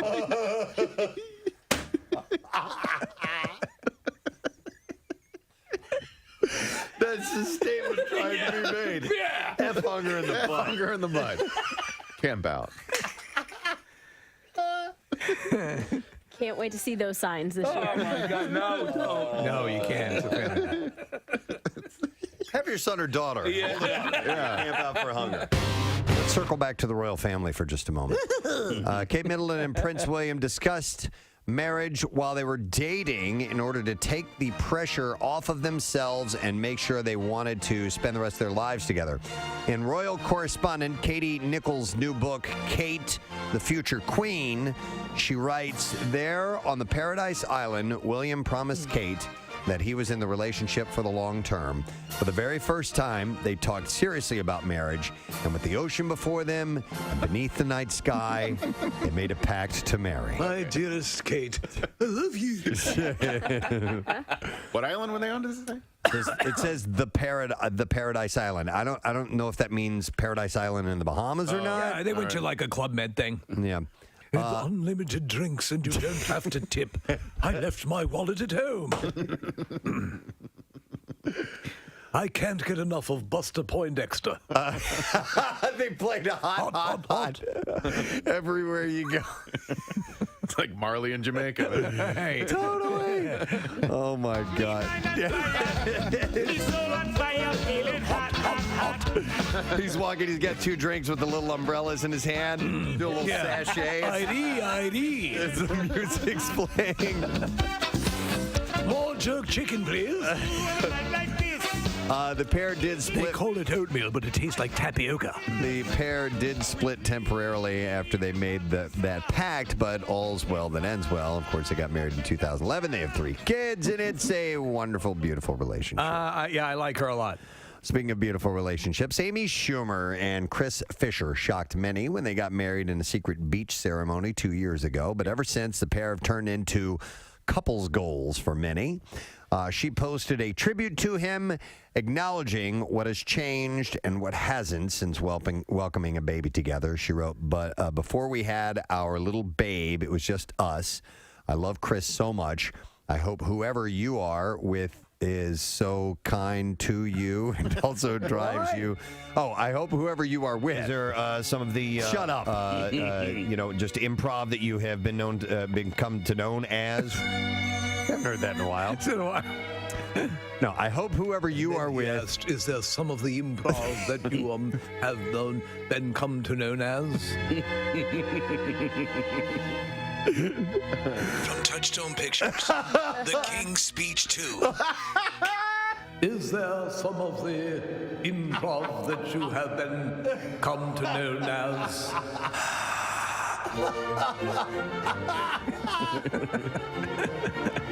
Oh my God. Oh. I love that idea. I absolutely love that idea. Pregnant Meghan Markle's sartorial choices. Yes. These are clothes? Clothing, yes. Okay, sartorial. It's what she likes to eat at the food court. Oh, okay. No. Frequently give fans a double take, generally for their stunning elegance. But some are wagging their fingers at the Duchess of Sussex for the skirt that she chose to wear on the final day of her royal tour of New Zealand, Fiji, and so on. It was a full cooter shot. Well, it was up above her waist. No, it wasn't. She paired a stunning royal blue Givenchy sweater with a sheer blue pleated skirt. So there was some see-through to it. Well, you know what? She has. Oh wow, yeah. Yeah, I see it. But she has had a higher than they usually like the skirts worn with members of the royal family, but nothing outlandish. Whenever she's out, but she still looks elegant. You can see the shape of her panties. Yes. I mean, that's a little Does sheer. it matter that there are sexy photos of her on the internet to the royal family, do you think? Because, when she did Suits and she did some modeling There's a whole stuff, bunch of it. Yeah. And Nick, she had actually just done one prior to this whole... To meeting Prince Harry? Yes, and it's excellent. And the whole family received a portfolio of all of this stuff and said, here's what we're dealing with. She's a beautiful woman. If you need me, I'm going to be reviewing these photographs in my chamber. How long is that going to take? Wappa.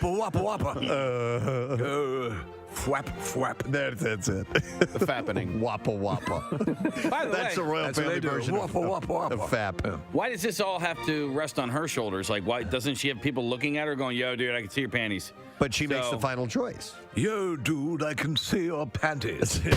So the Kardashians won big as well last night. And they had a weird speech. They were trying to thank firefighters and stuff, and they actually made their win a tribute to the firefighters. And listen, see if you can hash this out. Yeah. Okay, here we go. It's been a really rough week in our home in Calabasas, Hidden Hills, and our neighbors in Thousand Oaks and Malibu. Our hearts are broken from the horrific shootings and those who have lost their lives and homes, as well as the hundreds of thousands of us that have been evacuated from the devastating fires that are currently burning. So thank you so much to all of the people that have voted for us. This is such an honor. Did you make that leap there? Did you make that leap? Okay. There's a lot of fire out there, but thank you for voting for us. Are they dedicating the award? It gets to that at the end, yeah. All right. I'd like to dedicate this win to all of the firefighters, the law enforcement, and the first responders. Okay, that makes more sense. Okay. I'd like to thank the people what put out the fires. Like, it just doesn't seem very genuine ever when it comes from them. You can see the guys who are really, eating smoke and battling flames up. I got great news, guys! Kardashian win was dedicated to us! Like, I can just see them sitting around, like, when we win, we should, dedicate to somebody, so it makes us look good. Listen, I want to tell everyone up there on the mountain, you guys are doing a great job. The Kardashians just donated their win to you on a People's Choice Award. I just want to carry that into the fire with you. That's the chief going on the radio to tell all the guys. Attention everyone, the Kardashians just donated their win on the People's Choice Awards to you. So I hope that inspires you to go marching into those flames and that super heat and that whipped up win. No word on Little Women LA yet. Yeah. No. So the only reason that I might consider something like that is after grooming in my intimate areas, is that the stubble sucks. Prespo, I'm waiting. One second, honey. You get a little itchiness for a day or two. So what do you use? When it freshly grows use back an in. electric shaver? Yeah. That's what I use electric for safety, razor. yeah. And I like to be shorn tightly for that oh-so-porn look. You know. I just don't. I don't find it hygienic. I don't want to have a knotted. I don't want to look like the legend of Boggy Creek down there. I only do it like every couple months. Just like, oh yeah, it's getting a little long. So I mean, I do 100 brushes every night. Oh, gross. One second, I'm like Marsha Brady with her hair pressed, and the stubble's a bitch, but in the mirror. That's the only thing I might consider. So why I would consider something. Press, you get your dogs groomed? Yeah, we do. All right. So do you have boy dogs? Do you let them do your crotch? Well, because I have 2 male dogs, and they have to like shave their peens and their heinies. Yeah. Which I've like. Did you ask if I avoid the dogs? No. I'm sorry. Okay. No, I was going to say. You get thrown off by the peens and heinies. Do you have a boy or a girl? We or did both? the nails, the teeth, and the peens and heinies. That's the name of the place, Peens and Heinies. Peens and Heinies. If you guys been us on 202, it's called Peens and Heinies. Come on in. By the way, I heard Casey on the phone with his groomer the other day, and he was like, so I've been told when I bring my dog back that he's not too calm and that we need some extra help. I had to get big dog. I had to go and get sedatives for him. I had to go to the vet. Poor thing. Dude. And what's crazy about this, and Steve, you can probably attest to this, is that dog is the dog that I want to introduce to strangers because he's so loving and nice and all that stuff. And the other one, check out that peen. But the other dog, who will like literally tear a stranger to shreds, is fine at the groomer, right? Like. It's like they change personalities when they get. And my cats were the same way at the vet. I use the service that comes to the house. Yeah, I should probably have that. The same lady? It's Avery. Yeah, I used her. She was good. Avery's is great, and they show up, and so the whole deal is they get used to going out of the house, right up, step up into the van, which is parked right by your house, right there, and they get it done because otherwise I don't want to have them have a full-blown seizure. And, man, the peen and hiney is great. My dog is peenless, so it's just hiney. Yeah. My female. Yeah, but so somebody was also telling me that a way to sort of combat that, because it's the hair dryer, is to, like, when he's eating, run a hairdryer next to him while he's eating so he doesn't. I know. He's going to never eat again. Is this the big dog? This is the big dog. Yeah. What's the big dog's name? Reggie. Reggie. Yeah. The dog's huge. Dog is huge and thinks it's a lap dog. That's the black and white one? Yeah. Okay. He's actually not that big. I mean, he's only 74 pounds. Like, he looks bigger because of his fur. Preston, you have Yorkies. That's a huge difference. They're the doodle variety, so they get really hairy, so you have to groom them. Doodle peen. Yeah. Doodle Peen. That was a kid show, wasn't it? Doodle Peen? Hi, I'm Doodle Peen. On today's adventure, we teach you how to shave your ass. Shave it real good. Doodle Peen. Showing you how to groom your genitals. Doodle peen, I have an issue right behind my testicles. Well, it's easy. Use fly strips. And now another adventure with Doodle Peen. Man, it can get awful smelly down there. Oh, my God. Like a filthy whore. Hey, we're going to wrap this up. We got to wrap it up. Hey, kids, tune in next week for another episode of Doodle Peen. All right. With that, we're going to take a break. Kylie Jenner has been hanging out with Drake. Oh, great. A month after her split from Travis This Scott. story keeps coming back. Do you think there's something going on between them, or do you care? I'll give you both questions. Well, I don't care, but most of these stories or most of the comments from quote-unquote sources say that they're just friends. They've known each other for a long time. I'll tell you what, we talk about the surgical enhancements, and we talk about, the people who overdo it. Whoever, I mean, if you look at Kylie, she's an attractive woman. Yeah. Besides the lips, there's she's had a ton of other work done, but nothing where you see all the lines and zippers and all that stuff. Yeah. I mean, listen, it's almost like I get mad because it's like you're a billionaire because of what you look like.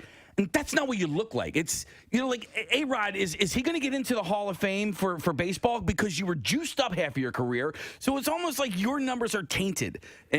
Well, the most clear aspect of the whole hypocrisy of this thing is that what got her. And that's your traffic on 93.3 WMMR. All right, thanks, Kath. Our next guest is playing Helium Comedy Club tonight and tomorrow night. Now, I'm reading here, it says tickets available for Saturday 10 p.m. show only. Yes. So you can go to heliumcomedy.com to get those tickets. And Casey has some music ready for me to play for him. So there you go. I like it. Please welcome Noel Miller to the show. Hello. Welcome to Philly, man. Yeah, thank you. Yeah, nice to see you. This is awesome. Oh, well, listen, when did you get in? I got in Thursday night. Okay. So, yeah. You beat it. Well, there's a lot of travel issues going on now. So, Yes. yeah. So you might be living here for a while. I'm okay with that. I am A-okay with that. Did you have a show last night? I did, yeah. Okay. We had our some taping my next hour. So Yeah. I say taping. It's digital. No. Right. See, I want to talk to you about all that because I think you're a unique source of information. We talk about this all the time, especially, recently about the synergizing of social media stars and YouTube stars and stand-up comedians. And there's this weird thing over the past couple of years, maybe 10 years plus, about how they've morphed and changed.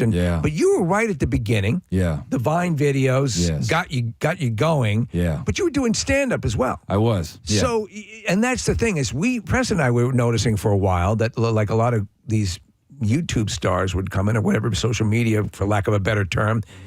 And they would come and we get word back that they didn't really have anything to do on stage. Like, you know what I'm saying? Yeah, very common. Yeah. And so, but you came in with a skill set and you were able to parlay it and then you returned. Stand-up is your thing, right? Yeah. That's always been my first love. But did you notice that as well? I'm not talking out my ass on that. I mean, there's for a while. They There's didn't know how to like a approach it. trend of like people kind of blowing up on the internet, and then their teams being like, "You should get on stage," and they get up there and Right. I've heard a lot of like really weird shows that get put together. Well, it was like even before non-digital related, but when Charlie Sheen had his blow up my and he God, did yeah. Torpedo of Truth. the Torpedo of Truth tour.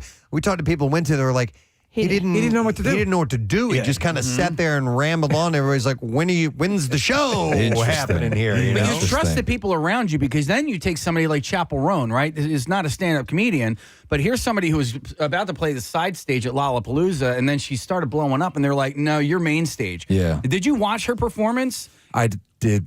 Yeah.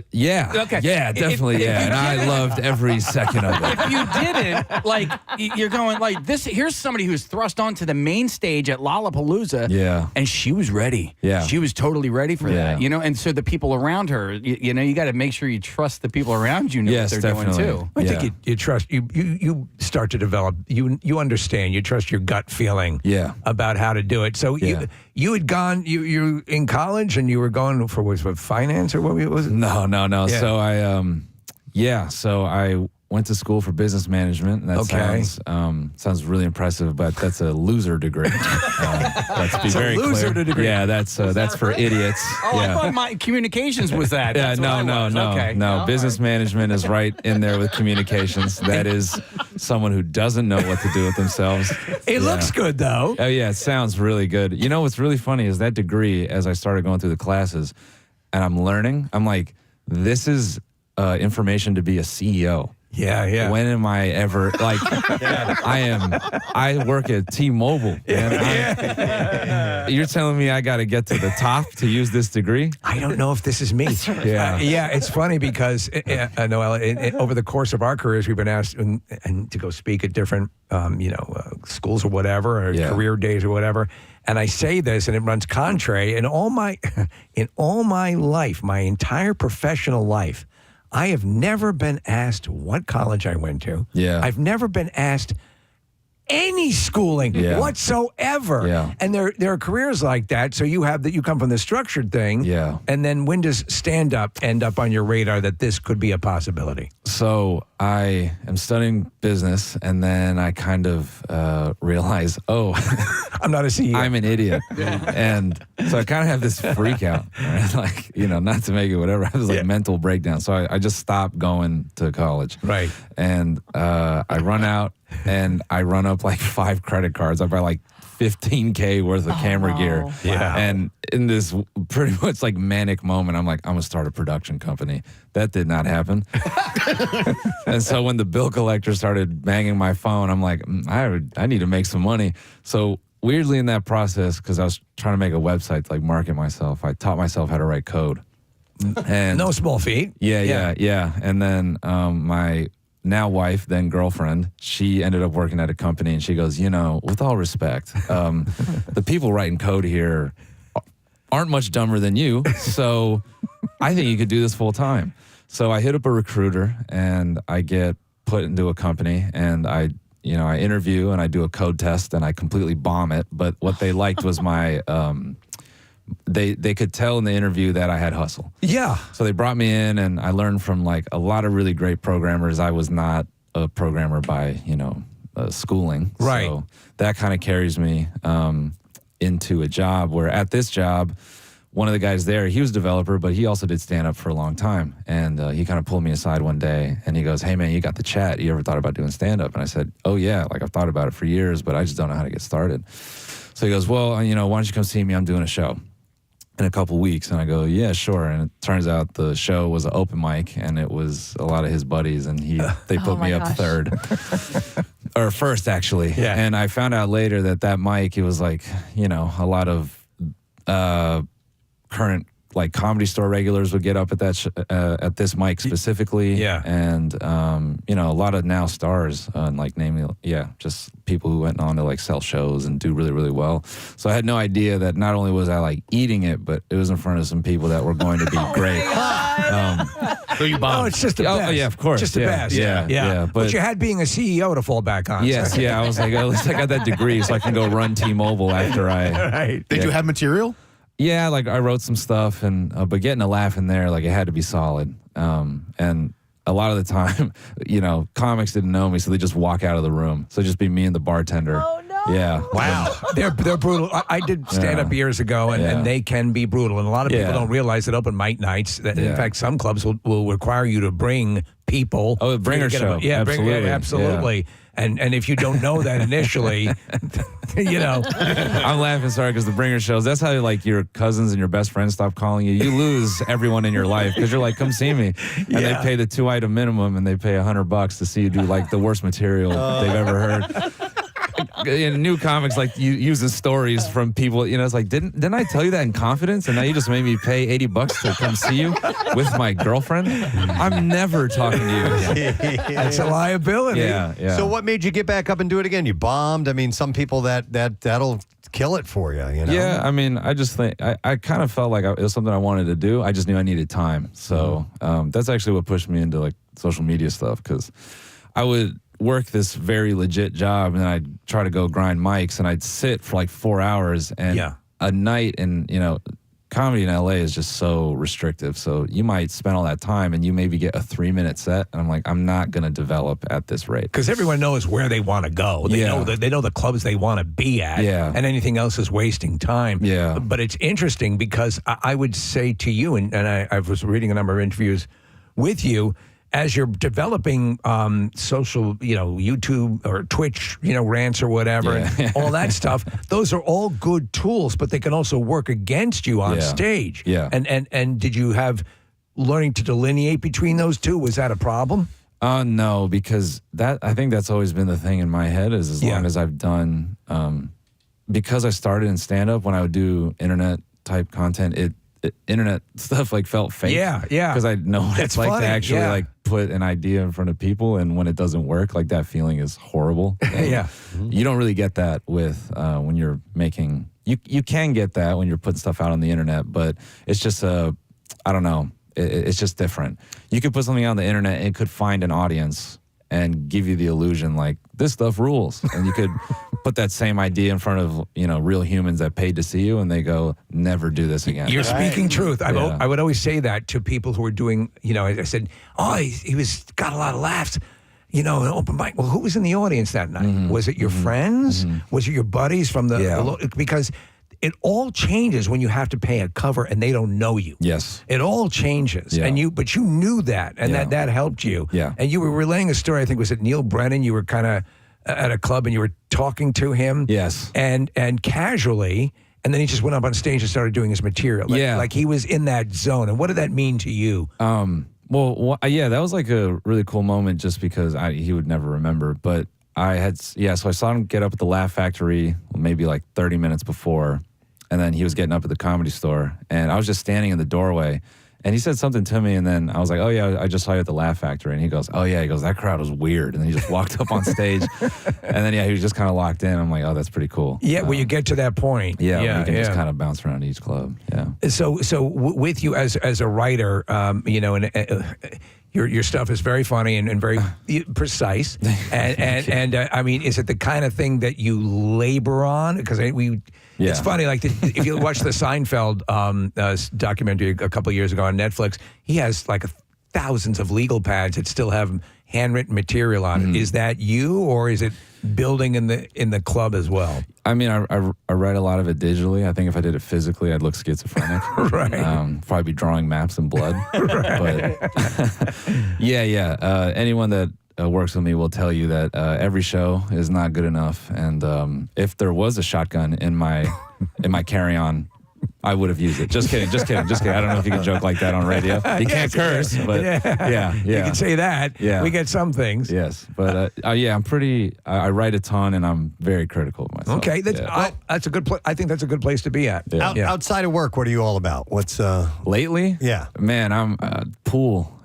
Billiards? Yeah, billiards. Pool. Yeah, nice. yeah. Really? Yeah. Okay, I'm trying to age myself 30 years. I grew up doing with it on your own, or you jumping in a league or anything like that? No leagues yet, but I did buy my own cue recently. Okay. That's a big step. Do you watch any professional stuff? Because I grew up with a kid who is in the professional circuit. Oh yeah, I'm starting to I don't know names, but I've definitely spent a lot of time. I'm starting to watch a lot of pro play now. Well, what did it for you? Did you see some videos that were like, wow, this is really honestly, cool? the road. Like we Okay. after a show, the only things that are open are bars till 2 a.m. And then we kind of just started shooting around, and now it's like the thing. And pool has taken us. We love it because it takes us to some really weird places, I'm man. sure. But it also became a higher end thing too, where you would have these billiard clubs and these places in cities. Yeah. A lot of where you're touring, you can probably find a place that's pretty decent. Yeah, we try to like balance it between. We either try to go to the place that has like actual billiard tables and they serve food, or we try to find the most disgusting, weirdest bar. It's awesome. Are you? Would you say could you be a ringer and take somebody for some money? Or? No. Okay. But I'm starting to get a lot of confidence on the table and play better. But yeah, I think the best story from recent is we were in Wisconsin and we played with respectfully a literal meth head who was also a shark. He was extremely good at pool, but couldn't sit still and was screaming at us on how to take shots. And he made me take better shots. He was doing some remote viewing thing through me where he was controlling me to play more pool. And I'm like, this is amazing. So why do they bad talk meth if you can do that? I think they're, you can do the remote viewing. Yeah. It's wild when you play somebody who's really good. There was this guy I used to go to, because there was a time where I was doing appearances regularly and going to this club, and they had really great pool tables. Yeah. And so I would spend some time playing pool. And this guy who I would see there weekly, and we would end up playing. He was really, really good. And he would destroy me, and he would end up playing me. He would play one-handed against me. Wow. And still kick my ass. Wow. That seems impossible. Right hand, and he would take every shot. And when you see people who can play amazingly, it's like, remember whoa. when we had a pool table in this studio? Oh, yeah, and we had a the trick shot artist. guy. Yeah, I forgot about That's that. so Why'd you get rid of it? I know, because we'd be playing it. Yeah. We used to have a bed in the studio too. Yeah, we did. Yeah. That's a good sign when a company has a bed in the office.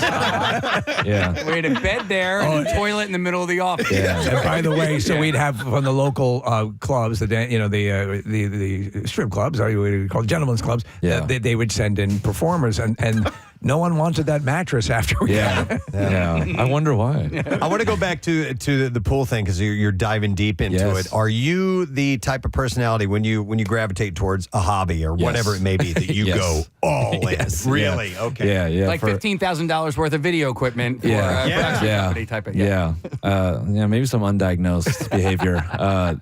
Obsessive compulsive. Yes. I get that because I know you're into Formula One racing. Yeah, I got into racing. That is for a one minute. of the most expensive things in the world. Yes, yeah. But the happy in between is karting, and I'm perfect. Because drivers are like jockeys. Like when you're small and thin, that's what you want to be. Do you have for 2 questions? Yeah. Do you have a pool table at home? No. I like playing publicly. Okay. Yeah. Do you have a race simulator?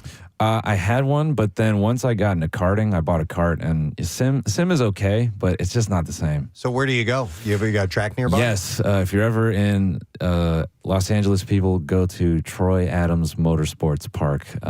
That's my guy. Really? Yeah. Okay, so karting, literally go-karts. Yeah. Do about how fast? The ones. 80? The ones I was racing, you can get them up to like 75. Is there a roll cage? Insane. No. Oh my God. But they're so small that if you let off the power, you lose momentum pretty quickly. Right. Yeah. But you can still get hurt pretty bad. A buddy of mine's well off, and he owned a race team for a little while, and he's got to have a lot of money.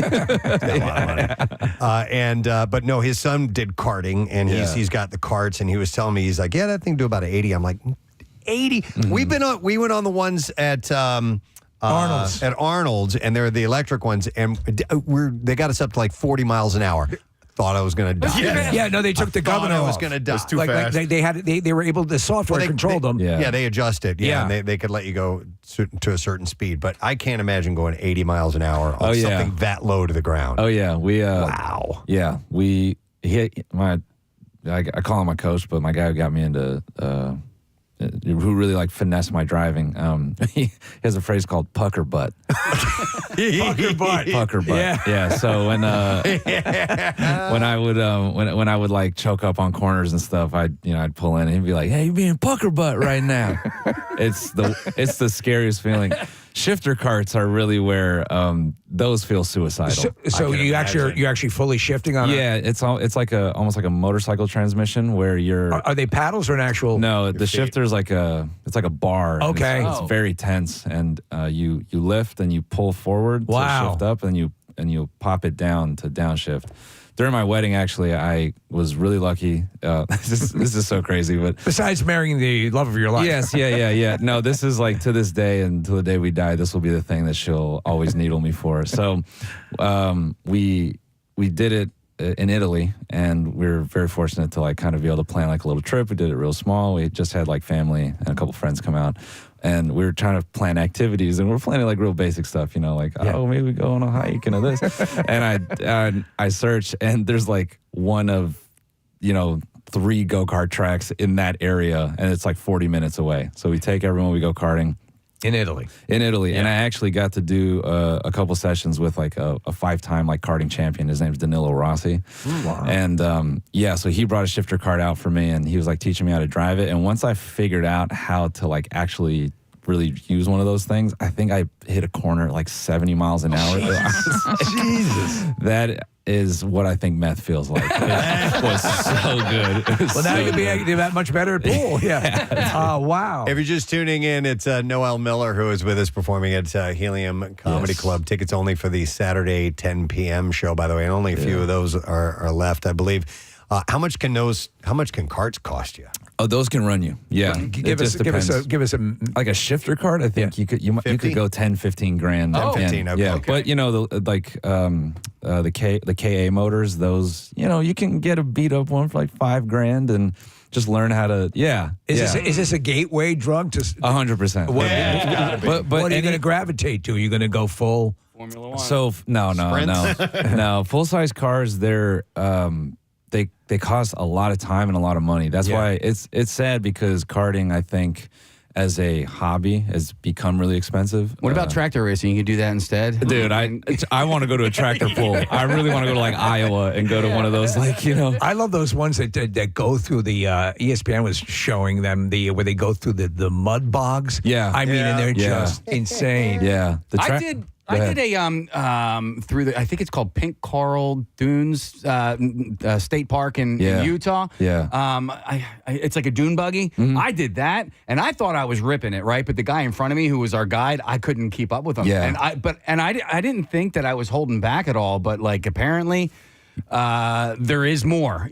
Dirt and like sand. That style of racing that scares the dog. Dog crap out of you. Because it's the opposite. Like on street circuit, you are power down, power off, and in dirt, power is what keeps you. So as soon as you lift, that's when you go. Wow. This is a really stupid question, and I don't know if there's a decent answer to it, but you have 1.2 million followers on Instagram. How did you get that many followers? Just being an idiot. There's people a lot more popular than me. Was there anything that like all of a sudden went from a giant skip from like 100,000 to 500,000 or whatever? Honestly, I'm very thankful and grateful that it's just been like a slow, steady climb. That's the best way. Yeah. So you had a Vine video that I remember seeing a long time, which was Who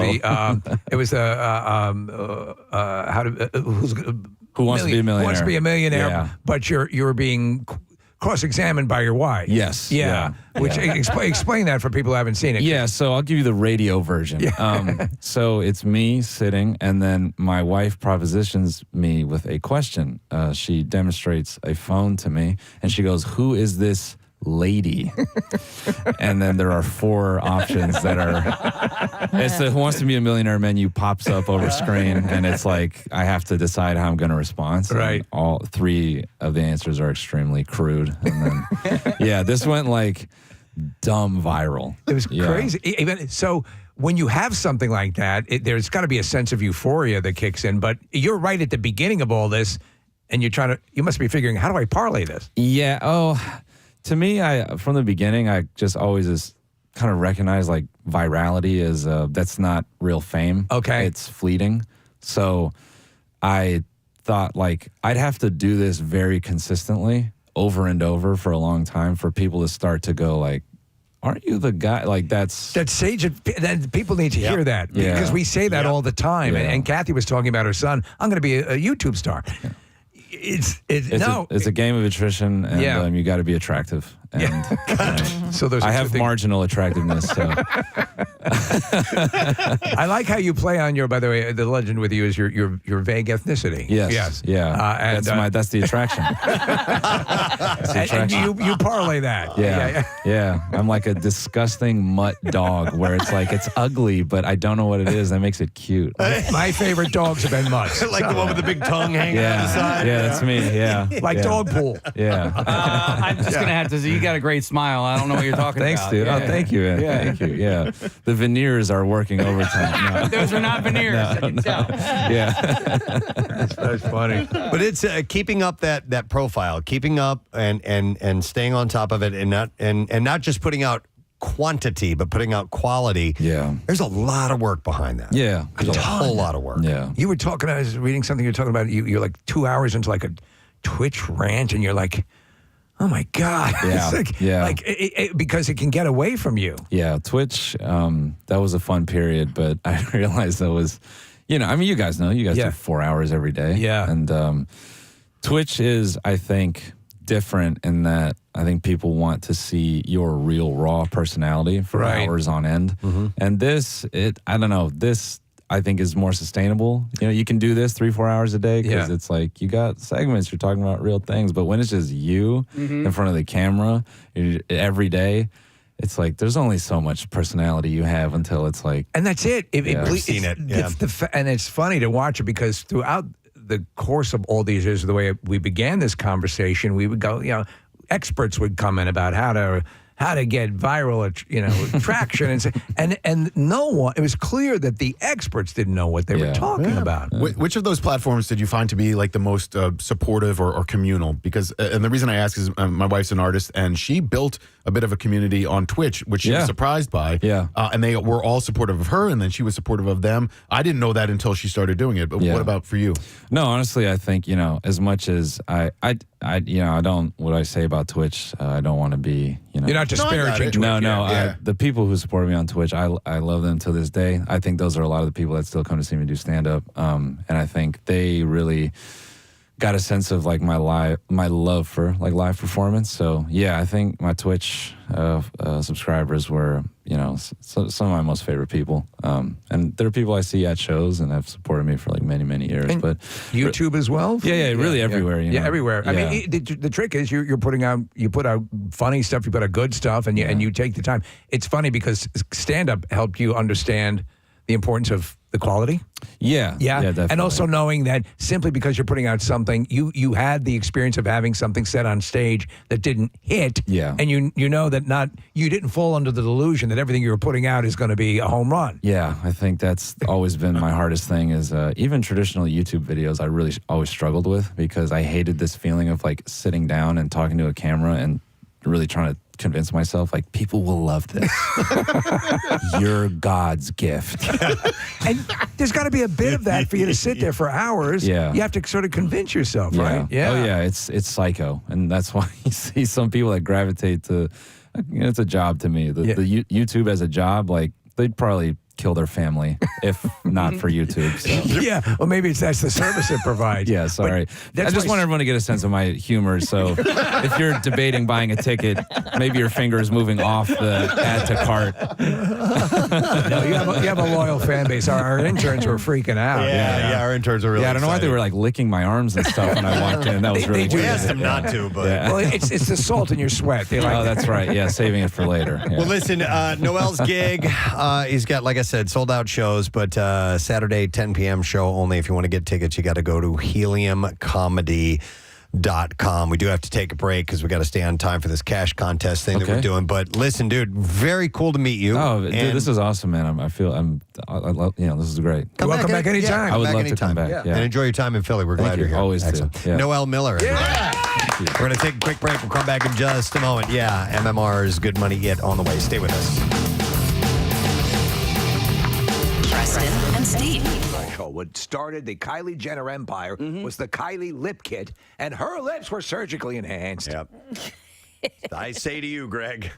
But is it an indictment of the country? I'm wearing Kylie lip today. Oh, I hate you. I know. Why? That I actually did, looks remember, good. I told you I bought it. Yeah. I know. I got it at Ulta. I tried one color, and I like it. It's pretty good. You're giving her money. I want my lips to look good. All right, Doesn't get even off look my back. Doesn't look like you're wearing anything. That's like Kylie natural color. genius. That's what it is. That's what I got. I got mean- kind of like a neutral color. She is It's like the Emperor's New Clothes. Yeah. It's like doesn't even. All right, anyway, got it. without all of the surgical enhancements. She's still an attract. He's Delco hot, She's right? cute. Yeah. He's Delco hot. Yeah. I think she's just Delco hot. Yeah. No, I mean, like, she's not Radner hot. I see your point. All right. Emmy-winning SNL actress Kate McKinnon is set to headline a new series on UCP. The hell is that? Oh, I don't know. is it the Paramount Network? I don't know. Is that the series? It's Up. You guys watch Up? The series tonight on That's is it? What the hell? Where's that sound coming from? Where's that sound coming from? You know what it is? It's What? we said series and it lit up Siri on my phone. Where's that sound coming from? I can't yell that loud right now. My throat hurts too much. What the? Well, we have everything you need. Just tell me what you need, and I'll hit it. All right. How about there's nothing on here. There's nothing on here. Thank you. So Universal Content Productions. It's a couple. It's a division. We here at Couple. There we go. It's the sister station. Couple. yeah, couple is the sister station of Couple. And its sister station. Couple. Cup. Yeah, a couple. Couple. You done? No. Okay, Just keep give going. it a minute. Give it a minute. Couple. Have fun. And instead of the CNN, Yeah. Couple. This is CNN. Couple. This Couple. is Do that, Fred. By the way, Shake Shack. Yep. Love their burgers, but I might as well eat them while I'm sitting on the toilet because that's how quickly they go through me. just for some particular reason. Yeah. There is Do you get the special sauce? Dude, so He makes a special sauce. I literally ate it one time, and I was driving home. I ate it by Helium. There's one right there. Oh, no. And I ate it. Oh, no. And I had to race. Oh my God! I'm trying to get home. I was trying to get home. Yeah. And it was late. It was probably like 10, 11 o'clock at night. I can make it. And by the time I got to about Route 1 on 76, I was like, there's no way I'm going to make it. So let me get to the radio station. Quick. Oh. Stat, right? Yeah. Got to the radio station. Couldn't make it to the 4th floor. I had to dump by outside next to the... Dude, wait a minute. Yeah. Did you take a dump? You crapped outside of the building? I had to. How long ago was this? This morning. God. Kathy, I it was either that or in my pants. What do I do? Sometimes I don't know. Right? So I had to do it next to the. Couldn't you at least pick a competing station? Yeah. Well, no. I mean, and also just so open to tell the story. It's amazing. Not right away. I had to wait a couple of years before the security footage was deleted. You know what I'm saying, Kath? More FM's right over there. Right. Well, Q102 is right down the street. Q102 is down the street. He crapped there. Oh my God. The story does get a little bit better. Funny. How? How could it? Ow. But could you have imagined had he been stopped at another radio station simply because it was an emergency? Yes. Right. Local broadcaster in a clear attempt. Like a superintendent of a school. Right, exactly. Right? He would have been raised to heroic levels here. Now, how does the story get better? Oh, man. I think I'm just going to end it there. No. You started down the path. Just say it quietly so we can't hear it. Just whisper it. They're not listening. Yeah. So I had to smeared it on someone's car. I had to leave it there in the grass. Yeah. I couldn't take it with me. Right. Oh, you didn't want to take it with you? No. I couldn't. So what You ended take up. your dog for a walk. So. I left it there. All right, so a little bit did end up in my underpants. So I had that was just like a bingo. So I had to luckily I had nobody can hear this, right? Right, no, we're good. So luckily I had all these T-shirts in the back of my car. Did you fashion a makeshift underwear? I literally wore a pink T-shirt as underwear on the drive home. Oh no, it gets better. Okay, so then I'm on my way home and I'm thinking, there is like T-shirts and poop and all this stuff next to the building. All right, so I can't. Like if security goes and they see that on Monday, they're gonna go, well, who pooped here? And look at security. They're gonna look at security and they're gonna see me like all ashamed, crouching next to my car. So on Monday, I came back to work with a giant trash bag and I had to like collect it all. Oh my God. And then throw it in the dumpster. So he cleaned his spot. Yeah, I cleaned my spot. hate you. I hate me too, Kathy. When I got home, And this was all because of what? freaking Shake Shack. Oh, Shake Shack. No, not Five Guys. Don't you? They're talk bad about- fine. Yeah, they're fine. Where in the building was it? On the over By at the loading docks. Well, you unloaded. Yeah, I had to go. What's that? Why didn't you come inside? He couldn't get in. I couldn't make it. I couldn't make it. Yeah. I do. Believe me. I'm not. don't. This is not a proud moment here, Kathy. Yeah. Though you would assume it could have been a proud moment. Yeah. I mean, I'm glad you came back. And that's noble. Yeah. Well, I mean, it wasn't necessarily noble. It was self-preservation. The last thing you wanted is that footage to end up. But what's worse, the footage of you doing it or the footage of you collecting it back up in the bag? They watched both and they were like, okay, well, he came back and cleaned. You know, we'll erase this. All right, so you should eat your hamburger upside down. On the toilet. That's what we got. That's all I noticed. I didn't. There's nothing to notice. That's it. I can't top that. No, it ends there. I will not be able like to. a derailing train. Right. So nobody heard that, right? Nobody heard that. So let me go to here and more broken ribs. I have. It says Walper. Is your name Walper? Walter. Walper.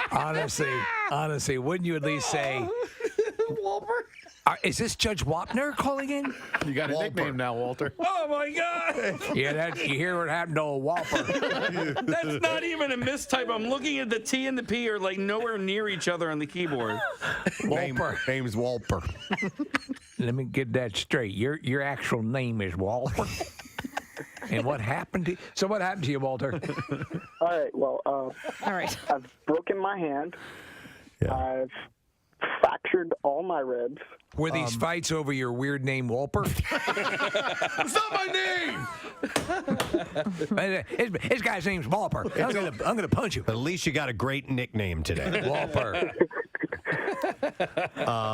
Well, hang in there, brother, okay? From Touchstone Pictures, the inspiring story of a man named Walper. I've seen him. He's got some medical issues, but the worst thing is his name is Walper. And then a young therapist came into his life. Hi, I'm Kathy Romano. We're going to change that P to a T. Simple as that. And then his life turned around. I'm the head of a Fortune 500 company. And I can do the saber dance. That morning show's not making fun of me anymore. Oh, man. A little while back, I had this idea. If we were to cast WMMR, the movie, Yes. who would play who? And we That's went right. down a list of people, and we had people suggest, and we eventually narrowed down the cast of the WMMR movie. What celebrities would play? Exactly. And playing our program director, Bill Weston, John O'Hurley was the overwhelming You were I the am- overwhelming choice. Yes. Well, that's interesting. I was hoping he'd have higher standards. So to understand Bill Weston, he has a bit of your delivery. He is somewhere between Peterman and Ted Knight. So Yeah, right, yeah, and that would agreed. be right, and that Agreed. would be the deal. So we figured we'd come up, actually, Steve did come up with some lines that might be indicative of Bill. these are things that he has said in various forms. And we're calling this the Bill Weston story, Soup. There it is. He hates soup. It's a long story. So a lot of this is very inside. Do we have any soap opera music, which would... Yes. Okay. Yeah, perfect. Okay. If you wouldn't mind, give us a couple of Bill Weston lines. That'd be wonderful. Here we go. Okay. Preston, try to refrain from mentioning on air that you occasionally use Band-Aids. It makes you sound privileged. I just saw the most amazing thing while driving in today. Firefighters were collecting donations at various intersections. Is that a Jewish thing?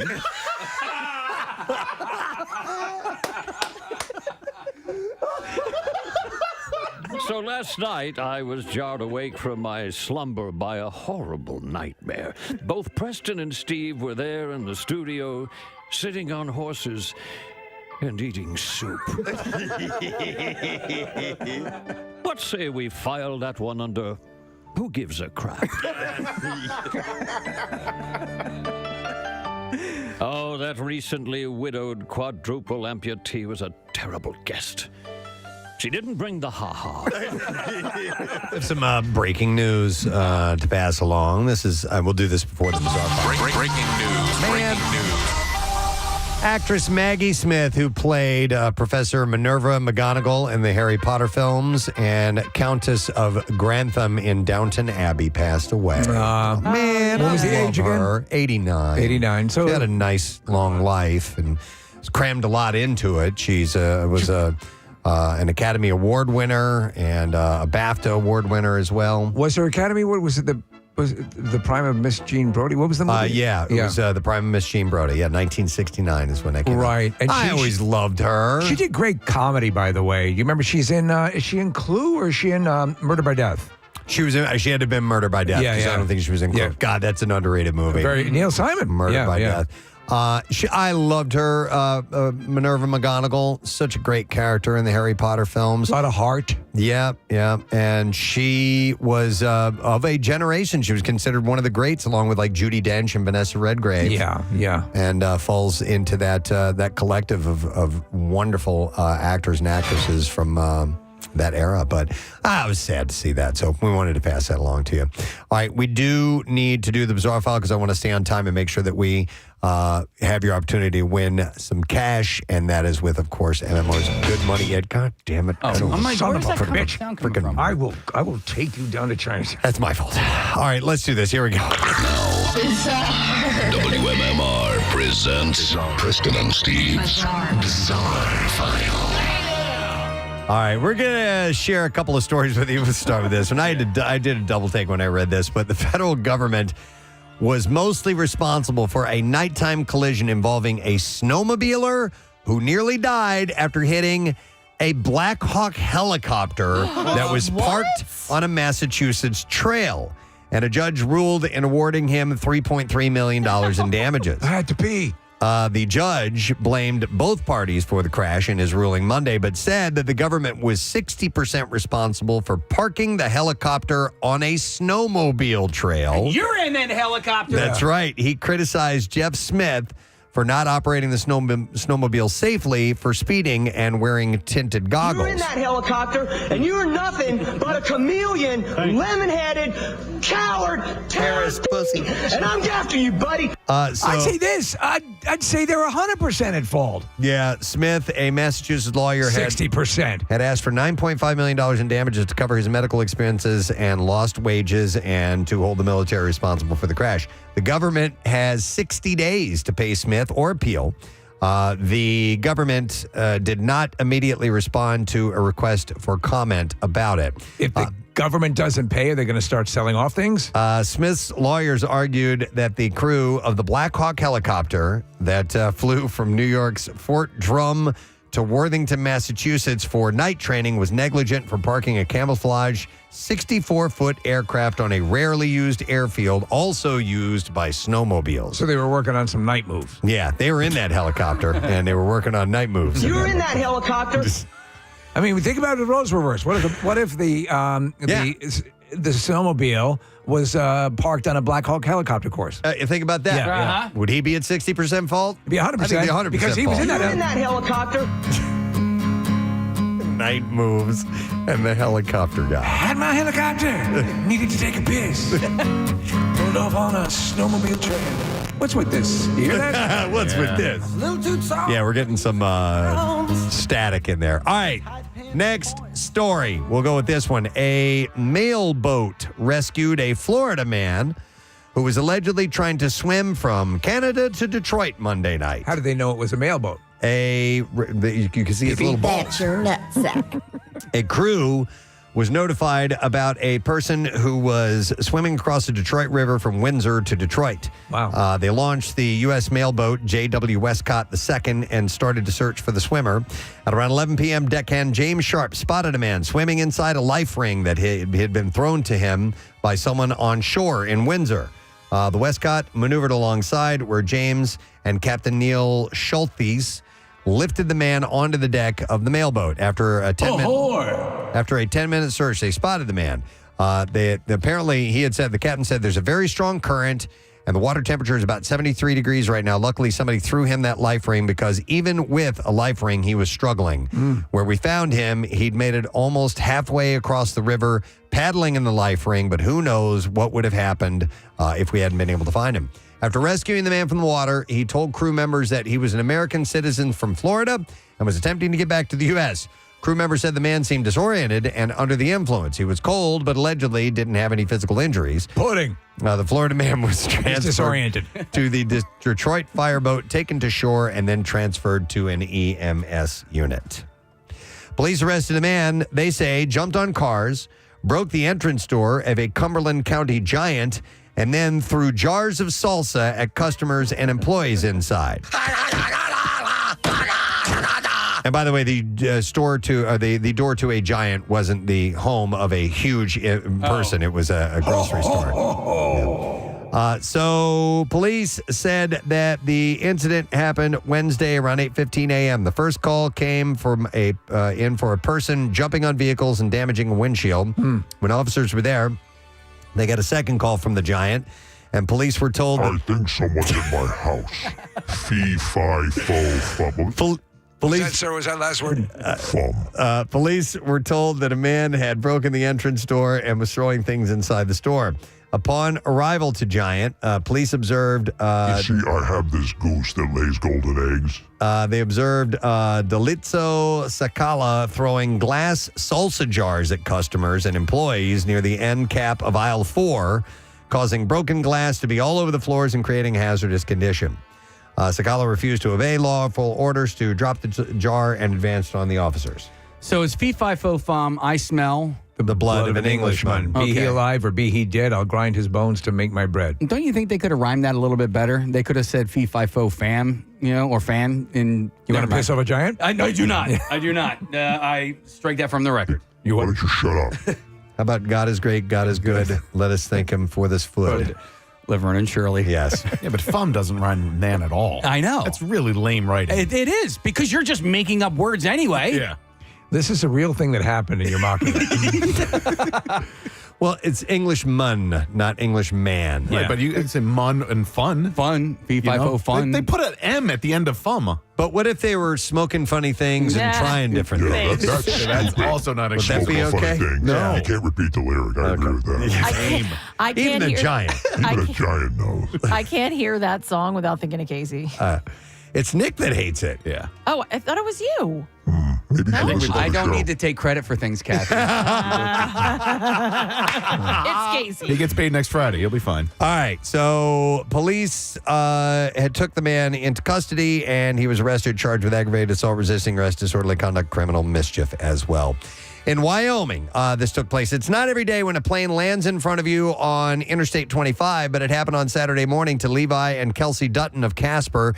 The couple were driving when they spotted a single-engine airplane about 150 feet off the ground flying directly over the highway. Look at that, Ma. And Kelsey said, I was like, I'm pretty sure he's landing. So he popped down, landed right in front of us. We hit the brakes, and so I'm pulling over and thought we should probably stop too. So it's not just the fact this plane landed, because I've had plenty of those stories, but listen to this.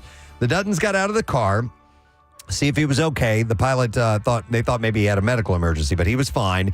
And he mentioned that, or they mentioned that they thought the pilot's name was Steve and that he was an airplane mechanic. Steve told them that there was some mechanical problem with the plane. He said the engine was acting like it was starving for fuel, and he thought there was something blocking the fuel line. The Duttons, who said that they were the only drivers who stopped, then watched Steve open up a port, drain some fuel out, and then check it in a vial, but didn't see anything that popped out at him. So he said, I got the tools right here. I'll just open it up, figure out what's going on, and get her fixed. And while he started working on the plane, he put the Duttons to work, asking them to stop traffic on the interstate so he could take off again once it was fixed. We've never had a takeoff story from the road. No. And did he do it? Yes. They were happy to oblige. Moments later, the Wyoming Highway Patrol showed up. Trooper Logan Kelly, a 4-year veteran, was and by the way, your wife is unattractive. Was first there. He said he saw the plane properly parked on the shoulder of the highway. Steve then taxied his plane south and took off from the highway on his way to Cheyenne Regional Airport, where he could do a full inspection. That's the first ever. I've never in heard all the of that. years. Yeah. Yep. Kelly had never heard of a plane landing on a highway. The pilot repairing it on the highway and then taking off again from the highway said, this is the first. No one's ever heard of this before outside of an exercise with the Air National Guard or another military branch. But the guy was able to do it. And that is what I have in the bizarre file for you. Oh, my God, it's 2 minutes after 8. Let's do this. Here we go. 93.3 WMMR Philadelphia. It's time for a Good Money It keyword. Here's your word. The word is happy. Happy. You have until 15 minutes after the hour to enter it. 3 ways to do that. Enter it at WMMR.com, on the MMR app, or you can text it to the special contest short code number, which is 45911. One random entry wins $1,000 in this company-wide contest. Each winner gets a call from Beasley, so make sure you answer your phone. There are contest rules available at WMMR.com. Sponsored by Horizon Services, Heating, Cooling, and Plumbing. So again, the word is happy, Happy. Make sure you enter that now. We will take a quick break. We'll come back and get the lesson question, the trash, the music, news, and more. Stay with us. Preston and Steve. Perfect. And last one. On today's show, you had the Pope driving in a go-kart, you solved the John Benet Ramsey case, and you raised Kurt Cobain from the dead. I'd give it a C+. I couldn't have asked for better. My God, that was absolutely perfect.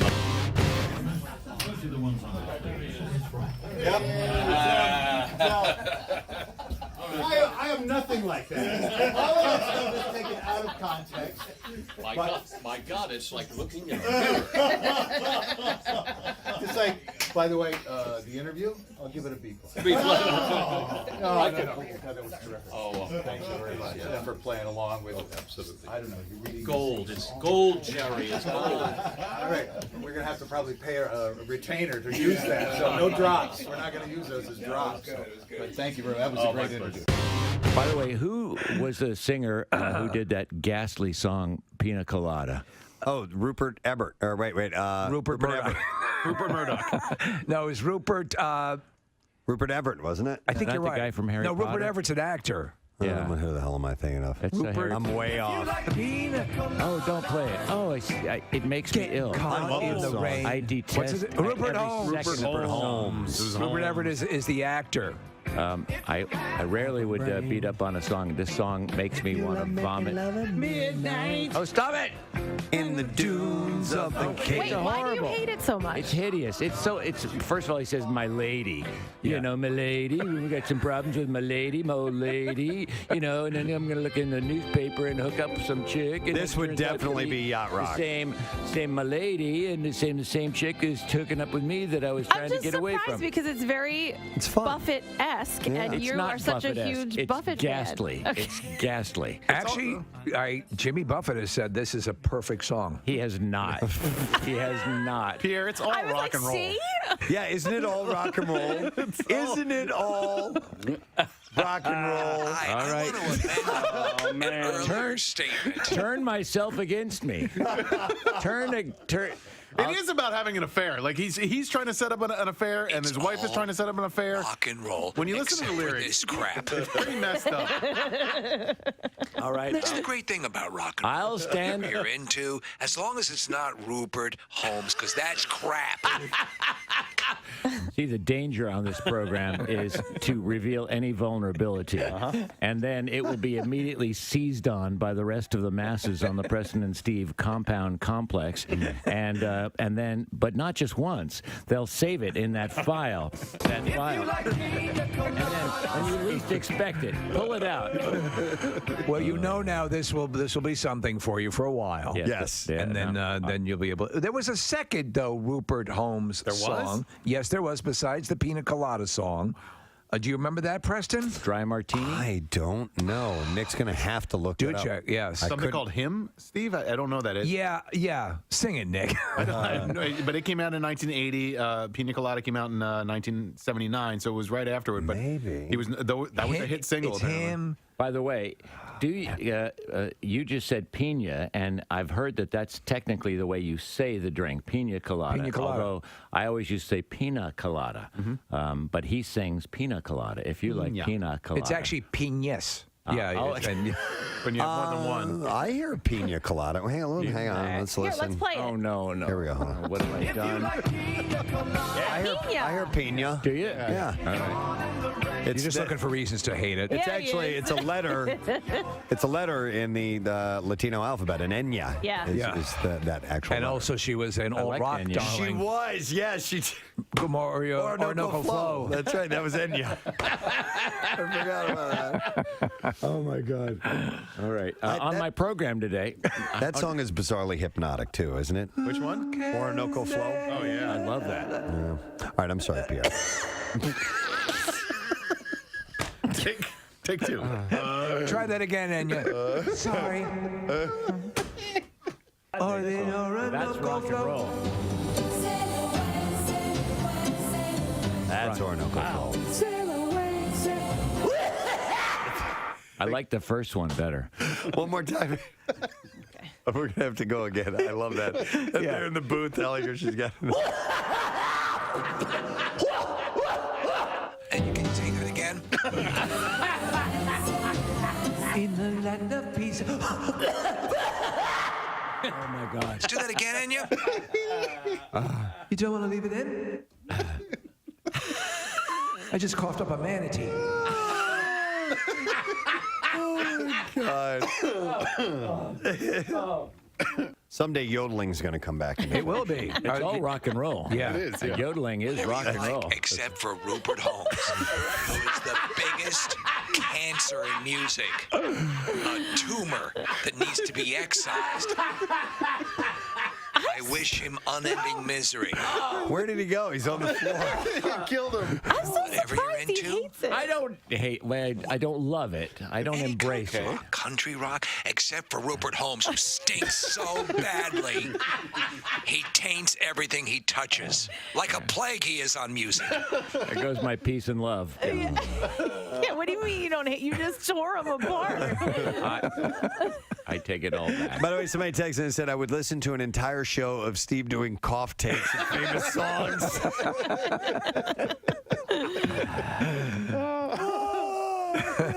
Okay. I'll leave you with one more thing. If you like Rage on and have a great day, gang. We'll see you tomorrow. Bye-bye. Please welcome the one and only Mr. Mickey Hart. Yay! All right. Morning, okay. Wow, I love the way you did that. Well, thank you. I love the way you're that was really great. You had rhythm. You had rhythm. See? Thank you. You know, Who could ask for anything more? Let's get right into that. I love that you love rhythm so much. It's a huge part of your life. It's everything. Yeah. It's not melody and it's not harmony, but it certainly is rhythm. You were exposed to percussive instruments and rhythm early on. Your dad was well known and well respected. And I wouldn't go that far. He was a musician? He was a musician? Okay. I wouldn't go that far. Oh, really? All right. But he did dabble. Okay. Yeah. And then you were working in a you had a job and you were it was I had a job once. A jazz club? Once. Yeah. A long time ago. I can't remember having the last time I had a job. Just thinking, You don't call this a job? of the idea of having to have a job just gives me the willies. I mean, what would I do with the job? Oh my God! You wouldn't be a 9-to-5 guy working the cubicle? No, I doubt it. But if I had to, I would. You would. Yeah, but I don't have to, and I won't. Yeah. But so you don't view what you do as a job? Oh no, it's a service. 10. It's Friday morning. No sad bro. None to be had whatsoever. In fact, it's happy. That was our last special good money at keyword that we used. I think it was, wasn't it? Yeah. All right. So keep listening because we have more chance for you to win. In fact, there's still a couple of minutes left for you to enter. It's 10:11. You have until 15 minutes after the hour to do that. So the word is happy, Happy. Make sure you enter it now if you want to win $1,000. And then after you do that, you can try to win something else. We have today's lesson question. We're going to give away, for the correct answer, a pair of tickets as MMR rocks Deftones with the Mars Volta, and that is Friday, April 4th at the Wells Fargo Center. So the question that I posed to you came at close to 9 o'clock this morning, so not that long ago. What global event always kills Italian chain restaurants? 215-263-WMMR. It's an eye-opener. You had to have heard this. What global event always kills Italian chain restaurants? 215-263-WMMR. If you heard that, you need to call right now. The trash business is a gold mine. 93.3 WMMR with Preston and Steve's Hollywood Trash. All right, we'll wait on your call. And while we're doing that, let's get some stories from the trash. What's up, Steve? Well, Preston, the coroner revealing what caused rapper Fat Man Scoop to collapse and die on stage in Connecticut last month. According to the coroner's report, he was a fat man. Hey! A reportedly very damning video of Sean Combs with a sex worker is now in the hands of federal prosecutors. Combs waxed philosophical, saying over the past 20 years, he's had 16 aliases, except for now when he could really use one. Oh, my God. And finally, Dateline announcing they'll profile a very recent story of an Arkansas couple who attempted to sell a baby for $1,000 and a six-pack of beer. NBC's Lester Holt says they will attempt to understand what kind of people don't ask for a suitcase of beer. And that's your Hollywood Trash. All righty, let's go fishing for an answer. What global event always kills Italian chain restaurants? It is Sean who we will pose that question to. Hey, Sean, good morning, bud. Morning. How's it going? Great, bud. All right, so what global event kills Italian chain restaurants? The Olympics. Always. The Olympics. Hang on, Sean. We're going to give you a pair of tickets as MMR rocks Deftones. Playing with the Mars Volta, Friday, April 4th, Wells Fargo Center. Tickets are on sale now via Ticketmaster. Now, Preston and Steve's Music News on 93.3 WMMR. All right, Music News this morning brought to you by the Bates Motel for a limited time only. The Bates Motel is offering buy one, get one free tickets. This will not last, and tickets are limited to buy. Make sure you call them don't call them. Go to WMMR.com/deal to get the deal. Call that internet address. So the Dave Grohl drama has now affected the Foo Fighters. The band has canceled its appearance at the Southside Music Festival in Bridgeport, Connecticut. Festival they were scheduled to headline, mind you. While the official announcement on Instagram from the band doesn't mention a reason why they backed out, speculation is it's connected to the drama swirling around Dave's admission that he had fathered a baby out of wedlock recently, of course. Jack White is stepping in to take their place at the festival, so that's actually a decent trade-off. Yeah, it's not bad at all. It's cool of him. I don't know if, they probably just had to call him up and say, hey, can you do this? And I'll bet he moved some things around to do it. A question for you, because Grohl has always had such a good guy of rock kind of thing, and this is a domestic thing. Is it going to take a while for this to be put behind, or is it something that, how do you foresee this proceeding? I don't see it hurting the band. Not in the long term. Not in the long. No, I don't see that happening. I also think his tact in handling it quickly and handling it, not beating around the bush. He just flat out said, "Here's what happened. I effed up. I am working to make things better," and he apologized and did all these things. So, and now tour wise, it's going to be a little bit before they get back out there, and he's going to have to obviously publicly somehow or another address this. He talks to the crowd a lot at their shows, and so he's going to have to address it at some point. But I don't think it's going to stop them from being a band. There'll be a few references. Yeah, I wonder if his marriage will survive because his wife is now walking around without the ring on and all that. That's up in the air. Yeah, that I'd see. Maybe not. It's a tough thing. Imagine like today fixed. if you went home and say, by the way, I've had a child with another woman. Yeah. I'm going to go out golfing. Yeah, I'm going to go play, by the way. I'll be home around 5. Wow. Sir Brian May has announced his sudden resignation as vice president of the RSPCA, calling the move a painful decision to make, but that he was left with no other option. May, who was recently rushed to the hospital after suffering a minor stroke and temporarily losing control of his left arm, is a vocal animal rights campaigner and has been vice president of the charity since 2012. However, in a statement, he highlighted the, quote, conditions in some farms as the reason that he was stepping down from the position. Now, I read through all of this stuff, and I still don't know what the specifics are. He was a big advocate for like a British, like a Badgers. Right. It was Badgers. Badgers. Yeah. And my guess was, upon reading this, Preston, is that maybe some sort of farming techniques or tools that they're allowing are killing badgers? I don't know if it has to do with badgers. And we don't need those stinking badgers. I don't know if it has to do with badgers. He said, it is with profound sadness that, not without massive soul searching, that today I have to offer my resignation as a vice president of the RSPCA. He said, you have kept me informed through the Save Me trust of complaints that have been leveled in recent months at the RSPCA over appallingly bad standards of animal welfare in member farms of the RSPCA Assured Scheme. So it's probably not the Badgers. He said, I have understood that the RSPCA needed time to evaluate the evidence and make decisions on action to be taken, but as more and more evidence comes to light, I find the RSPCA's response completely inadequate. In line with the organization's core principles, and in the clear knowledge that supervision of the Assured Scheme had failed and was continuing to fail, I feel the only acceptable policy would have been complete dismantling of the scheme. Instead, the RSPCA... That would be a waste of time. Instead, the RSPCA have tried to defend their position, and in doing so, in my view, have sacrificed their integrity. He then voiced his support for the Charlie campaign, which has also been backed by the likes of Ricky Gervais. Who is Charlie? Where is he? Is this Charlie? I'm supporting the Charlie program, which operates under Who's Charlie, Where's Charlie, Is This Charlie? The scheme attempts to ensure that RSPCA marked meat products in stores meet a standard of welfare, which the campaign is now claiming is misleading. So I don't know what the specifics around this all, but he does not agree with the position that they've taken concerning this, and he has since... Simply put, I've gotten into... You hear that? You hear that breaking up? Yeah, he has to resign from this. A spokesperson said, We've been very proud to have Brian May as a passionate campaigner for animals as our vice president, and we share his desire to create a better world for all animals.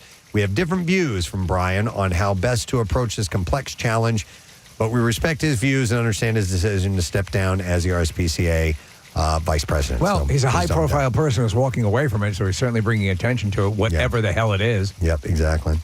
This is pretty cool. A new mini documentary charting Eddie Van Halen's pre-Frankenstein electric guitar journey that has been released online. Masterminded by Simon Alkin and narrated by old audio of Eddie himself, The Journey to Frankenstein tells the stories of the guitars that helped carry the late guitar god's early musical career before he eventually sparked his lifelong affinity for Frankie. So it's a 9-minute documentary, and it's him talking about all the guitars he's ever owned. And are some of the guitars he Frankensteined into Frankenstein represented?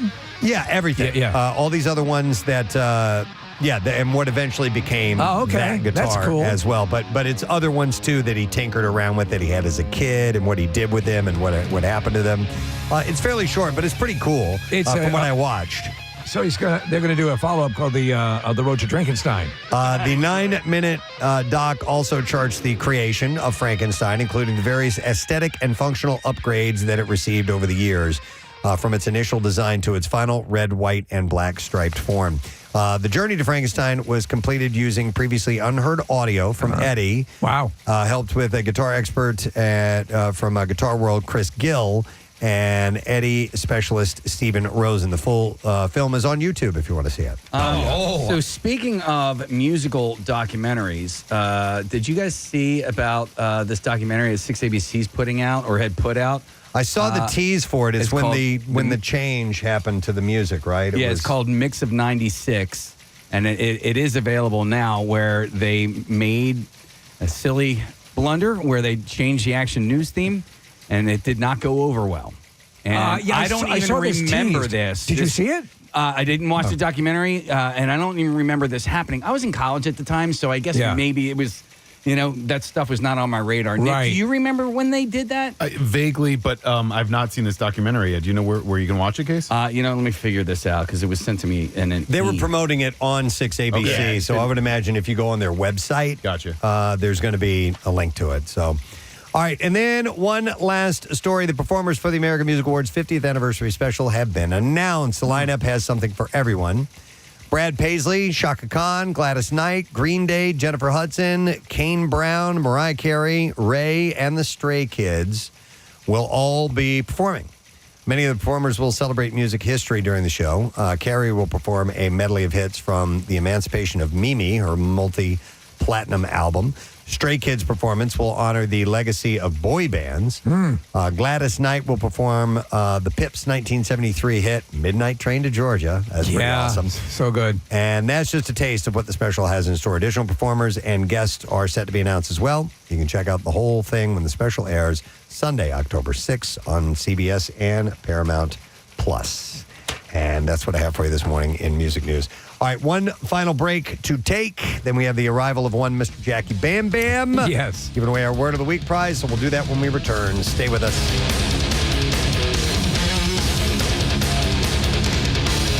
Preston and Steve. It's a service industry. I mean, that's what music is all about. You provide a place where people can come and have an emotional moment, and ritualize. So.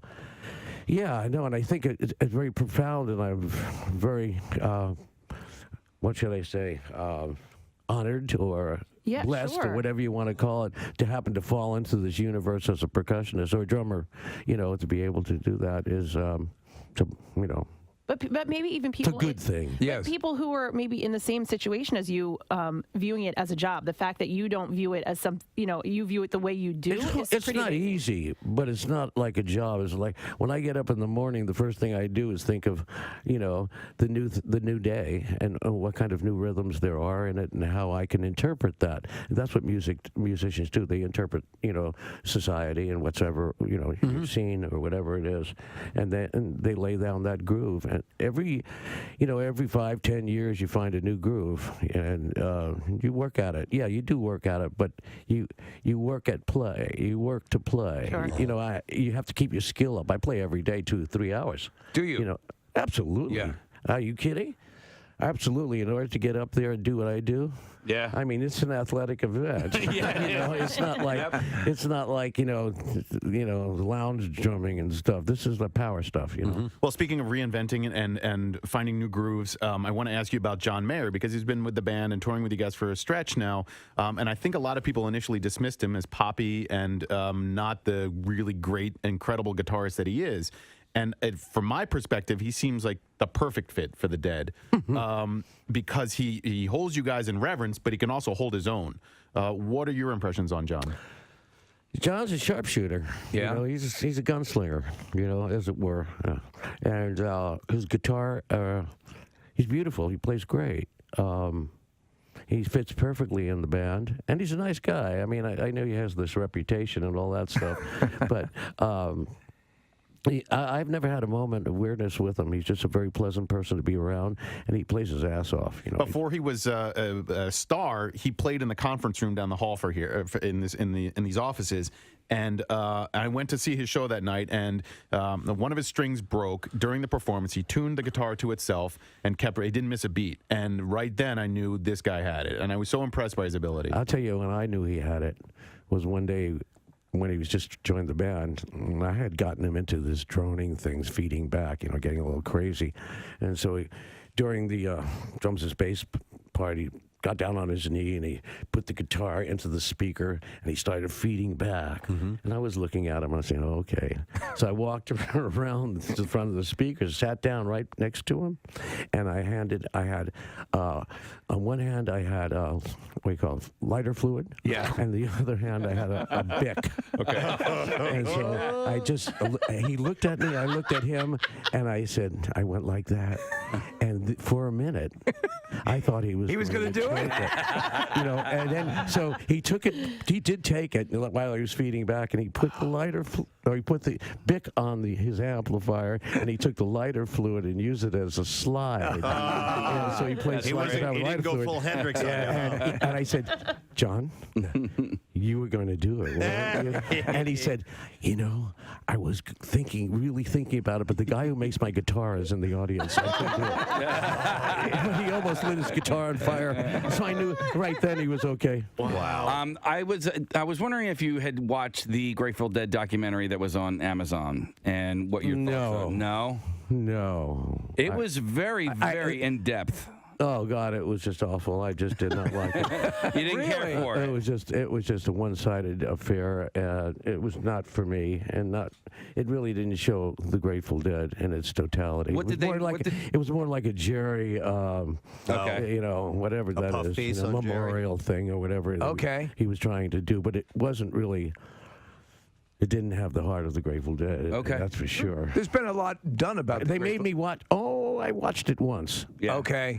Just to say I didn't like it. But that's it. I didn't see it at the premiere. Me and Bob and Bill, we went out and had dinner. Yeah. While they showed the movie.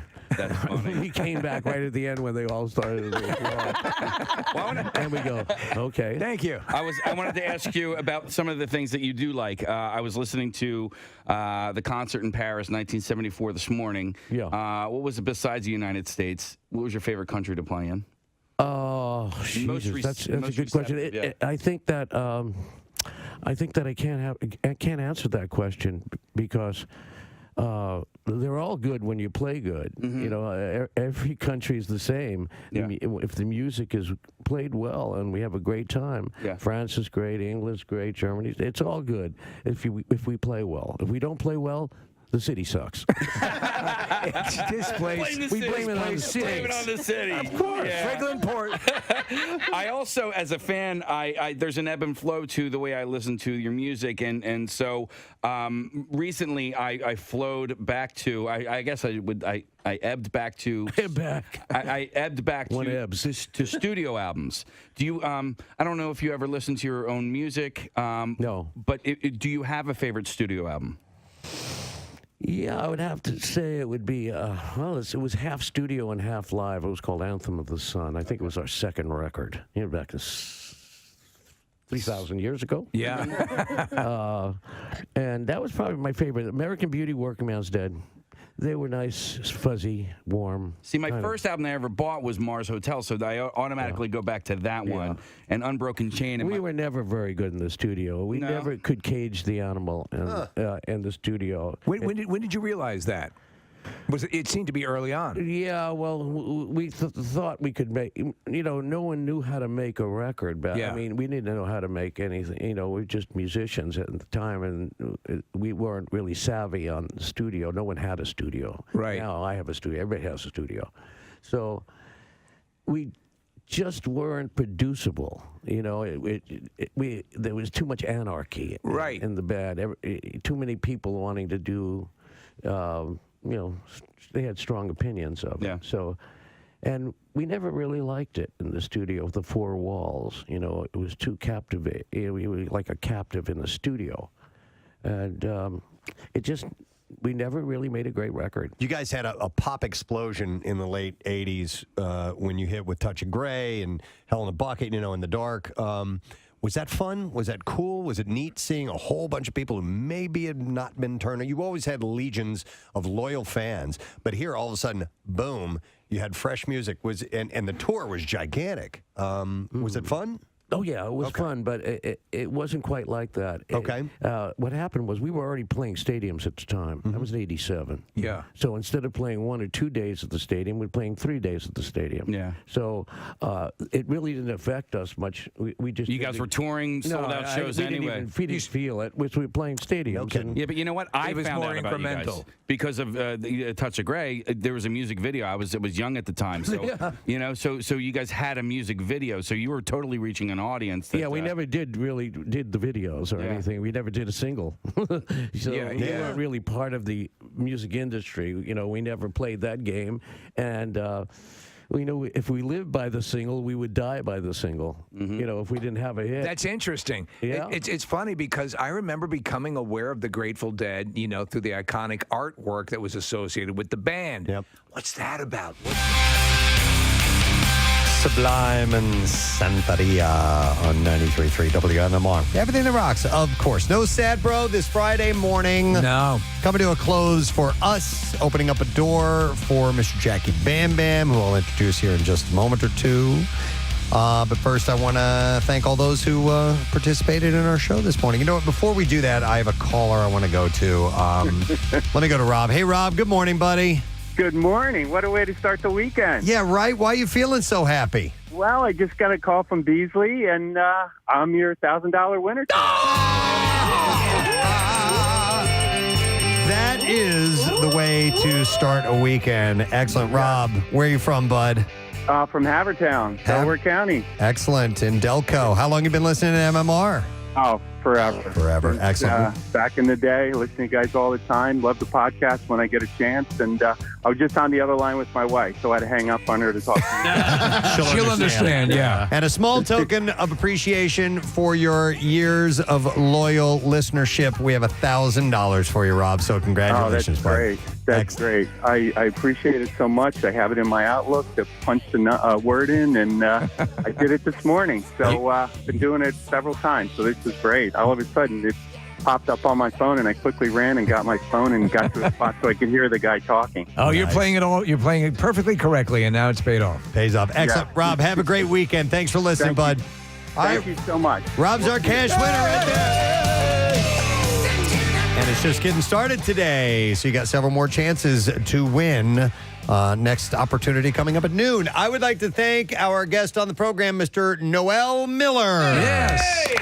For being here. Super nice guy. We had a great conversation off air, too. He was terrific, yeah. And he's going to be at Helium Comedy Club tonight and tomorrow night. Yet the only show you can get tickets to, and probably not anymore after he was on our show, or for Saturday night, the 10 p.m. show. But you can go to heliumcomedy.com and check on that if you will. Jackie Bam Bam is wearing his leopard spotted pants today. No Sad Bro Friday. That's We're going right. to freak out on the fun. I'm ready. Yeah, man. Excellent. It is good to see you, sir. It's good to be morning. here on this Friday. If you give us our final letter, we can get a winner for our Word of the Week prize. You ready? Let's get it. All right. Preston and Steve on 93.3 WMMR. Now, the Daily Letter. All right, the Preston and Steve Show is brought to you today by the letter S, as in spaghetti.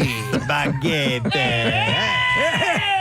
You got to do this. We'll take caller number 8. He's shaking his index finger, by the way. Caller number 8 at 215-263-WMMR. Let's see if you know the word of the week, and you'll win the prize if you indeed do. While we are waiting for that call to come in, what do you want to mention today, Jackie? Oh, you sure you want me to tell you? We are Come on, man. jam-packed. I saw the secret weapon, Chucky D'Amico, in the hallway, and I reminded Chuck it's a one-hit wonder week, and I'm sure Pierre's going to do a 5-hour show on it, but I bought a couple gems, a couple chestnuts in the sweat set. So just a little warning there. That's coming up at noon. I'll have your chance at $1,000 to Good Money at Keyword. Also at noon, workforce blocks. Meatloaf would be 77. Sharing a birthday with Brad Arnold. Singer, founding member of Three Doors Down. We'll celebrate that. They're also in town tomorrow night in Atlantic City, high rolling at the Hard Rock with Creed and Finger 11. So we'll acknowledge that.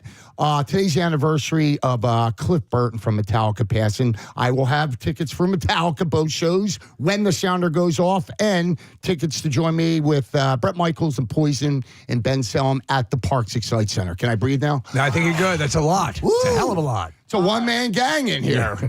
All right, let's see if someone knows. We were looking for...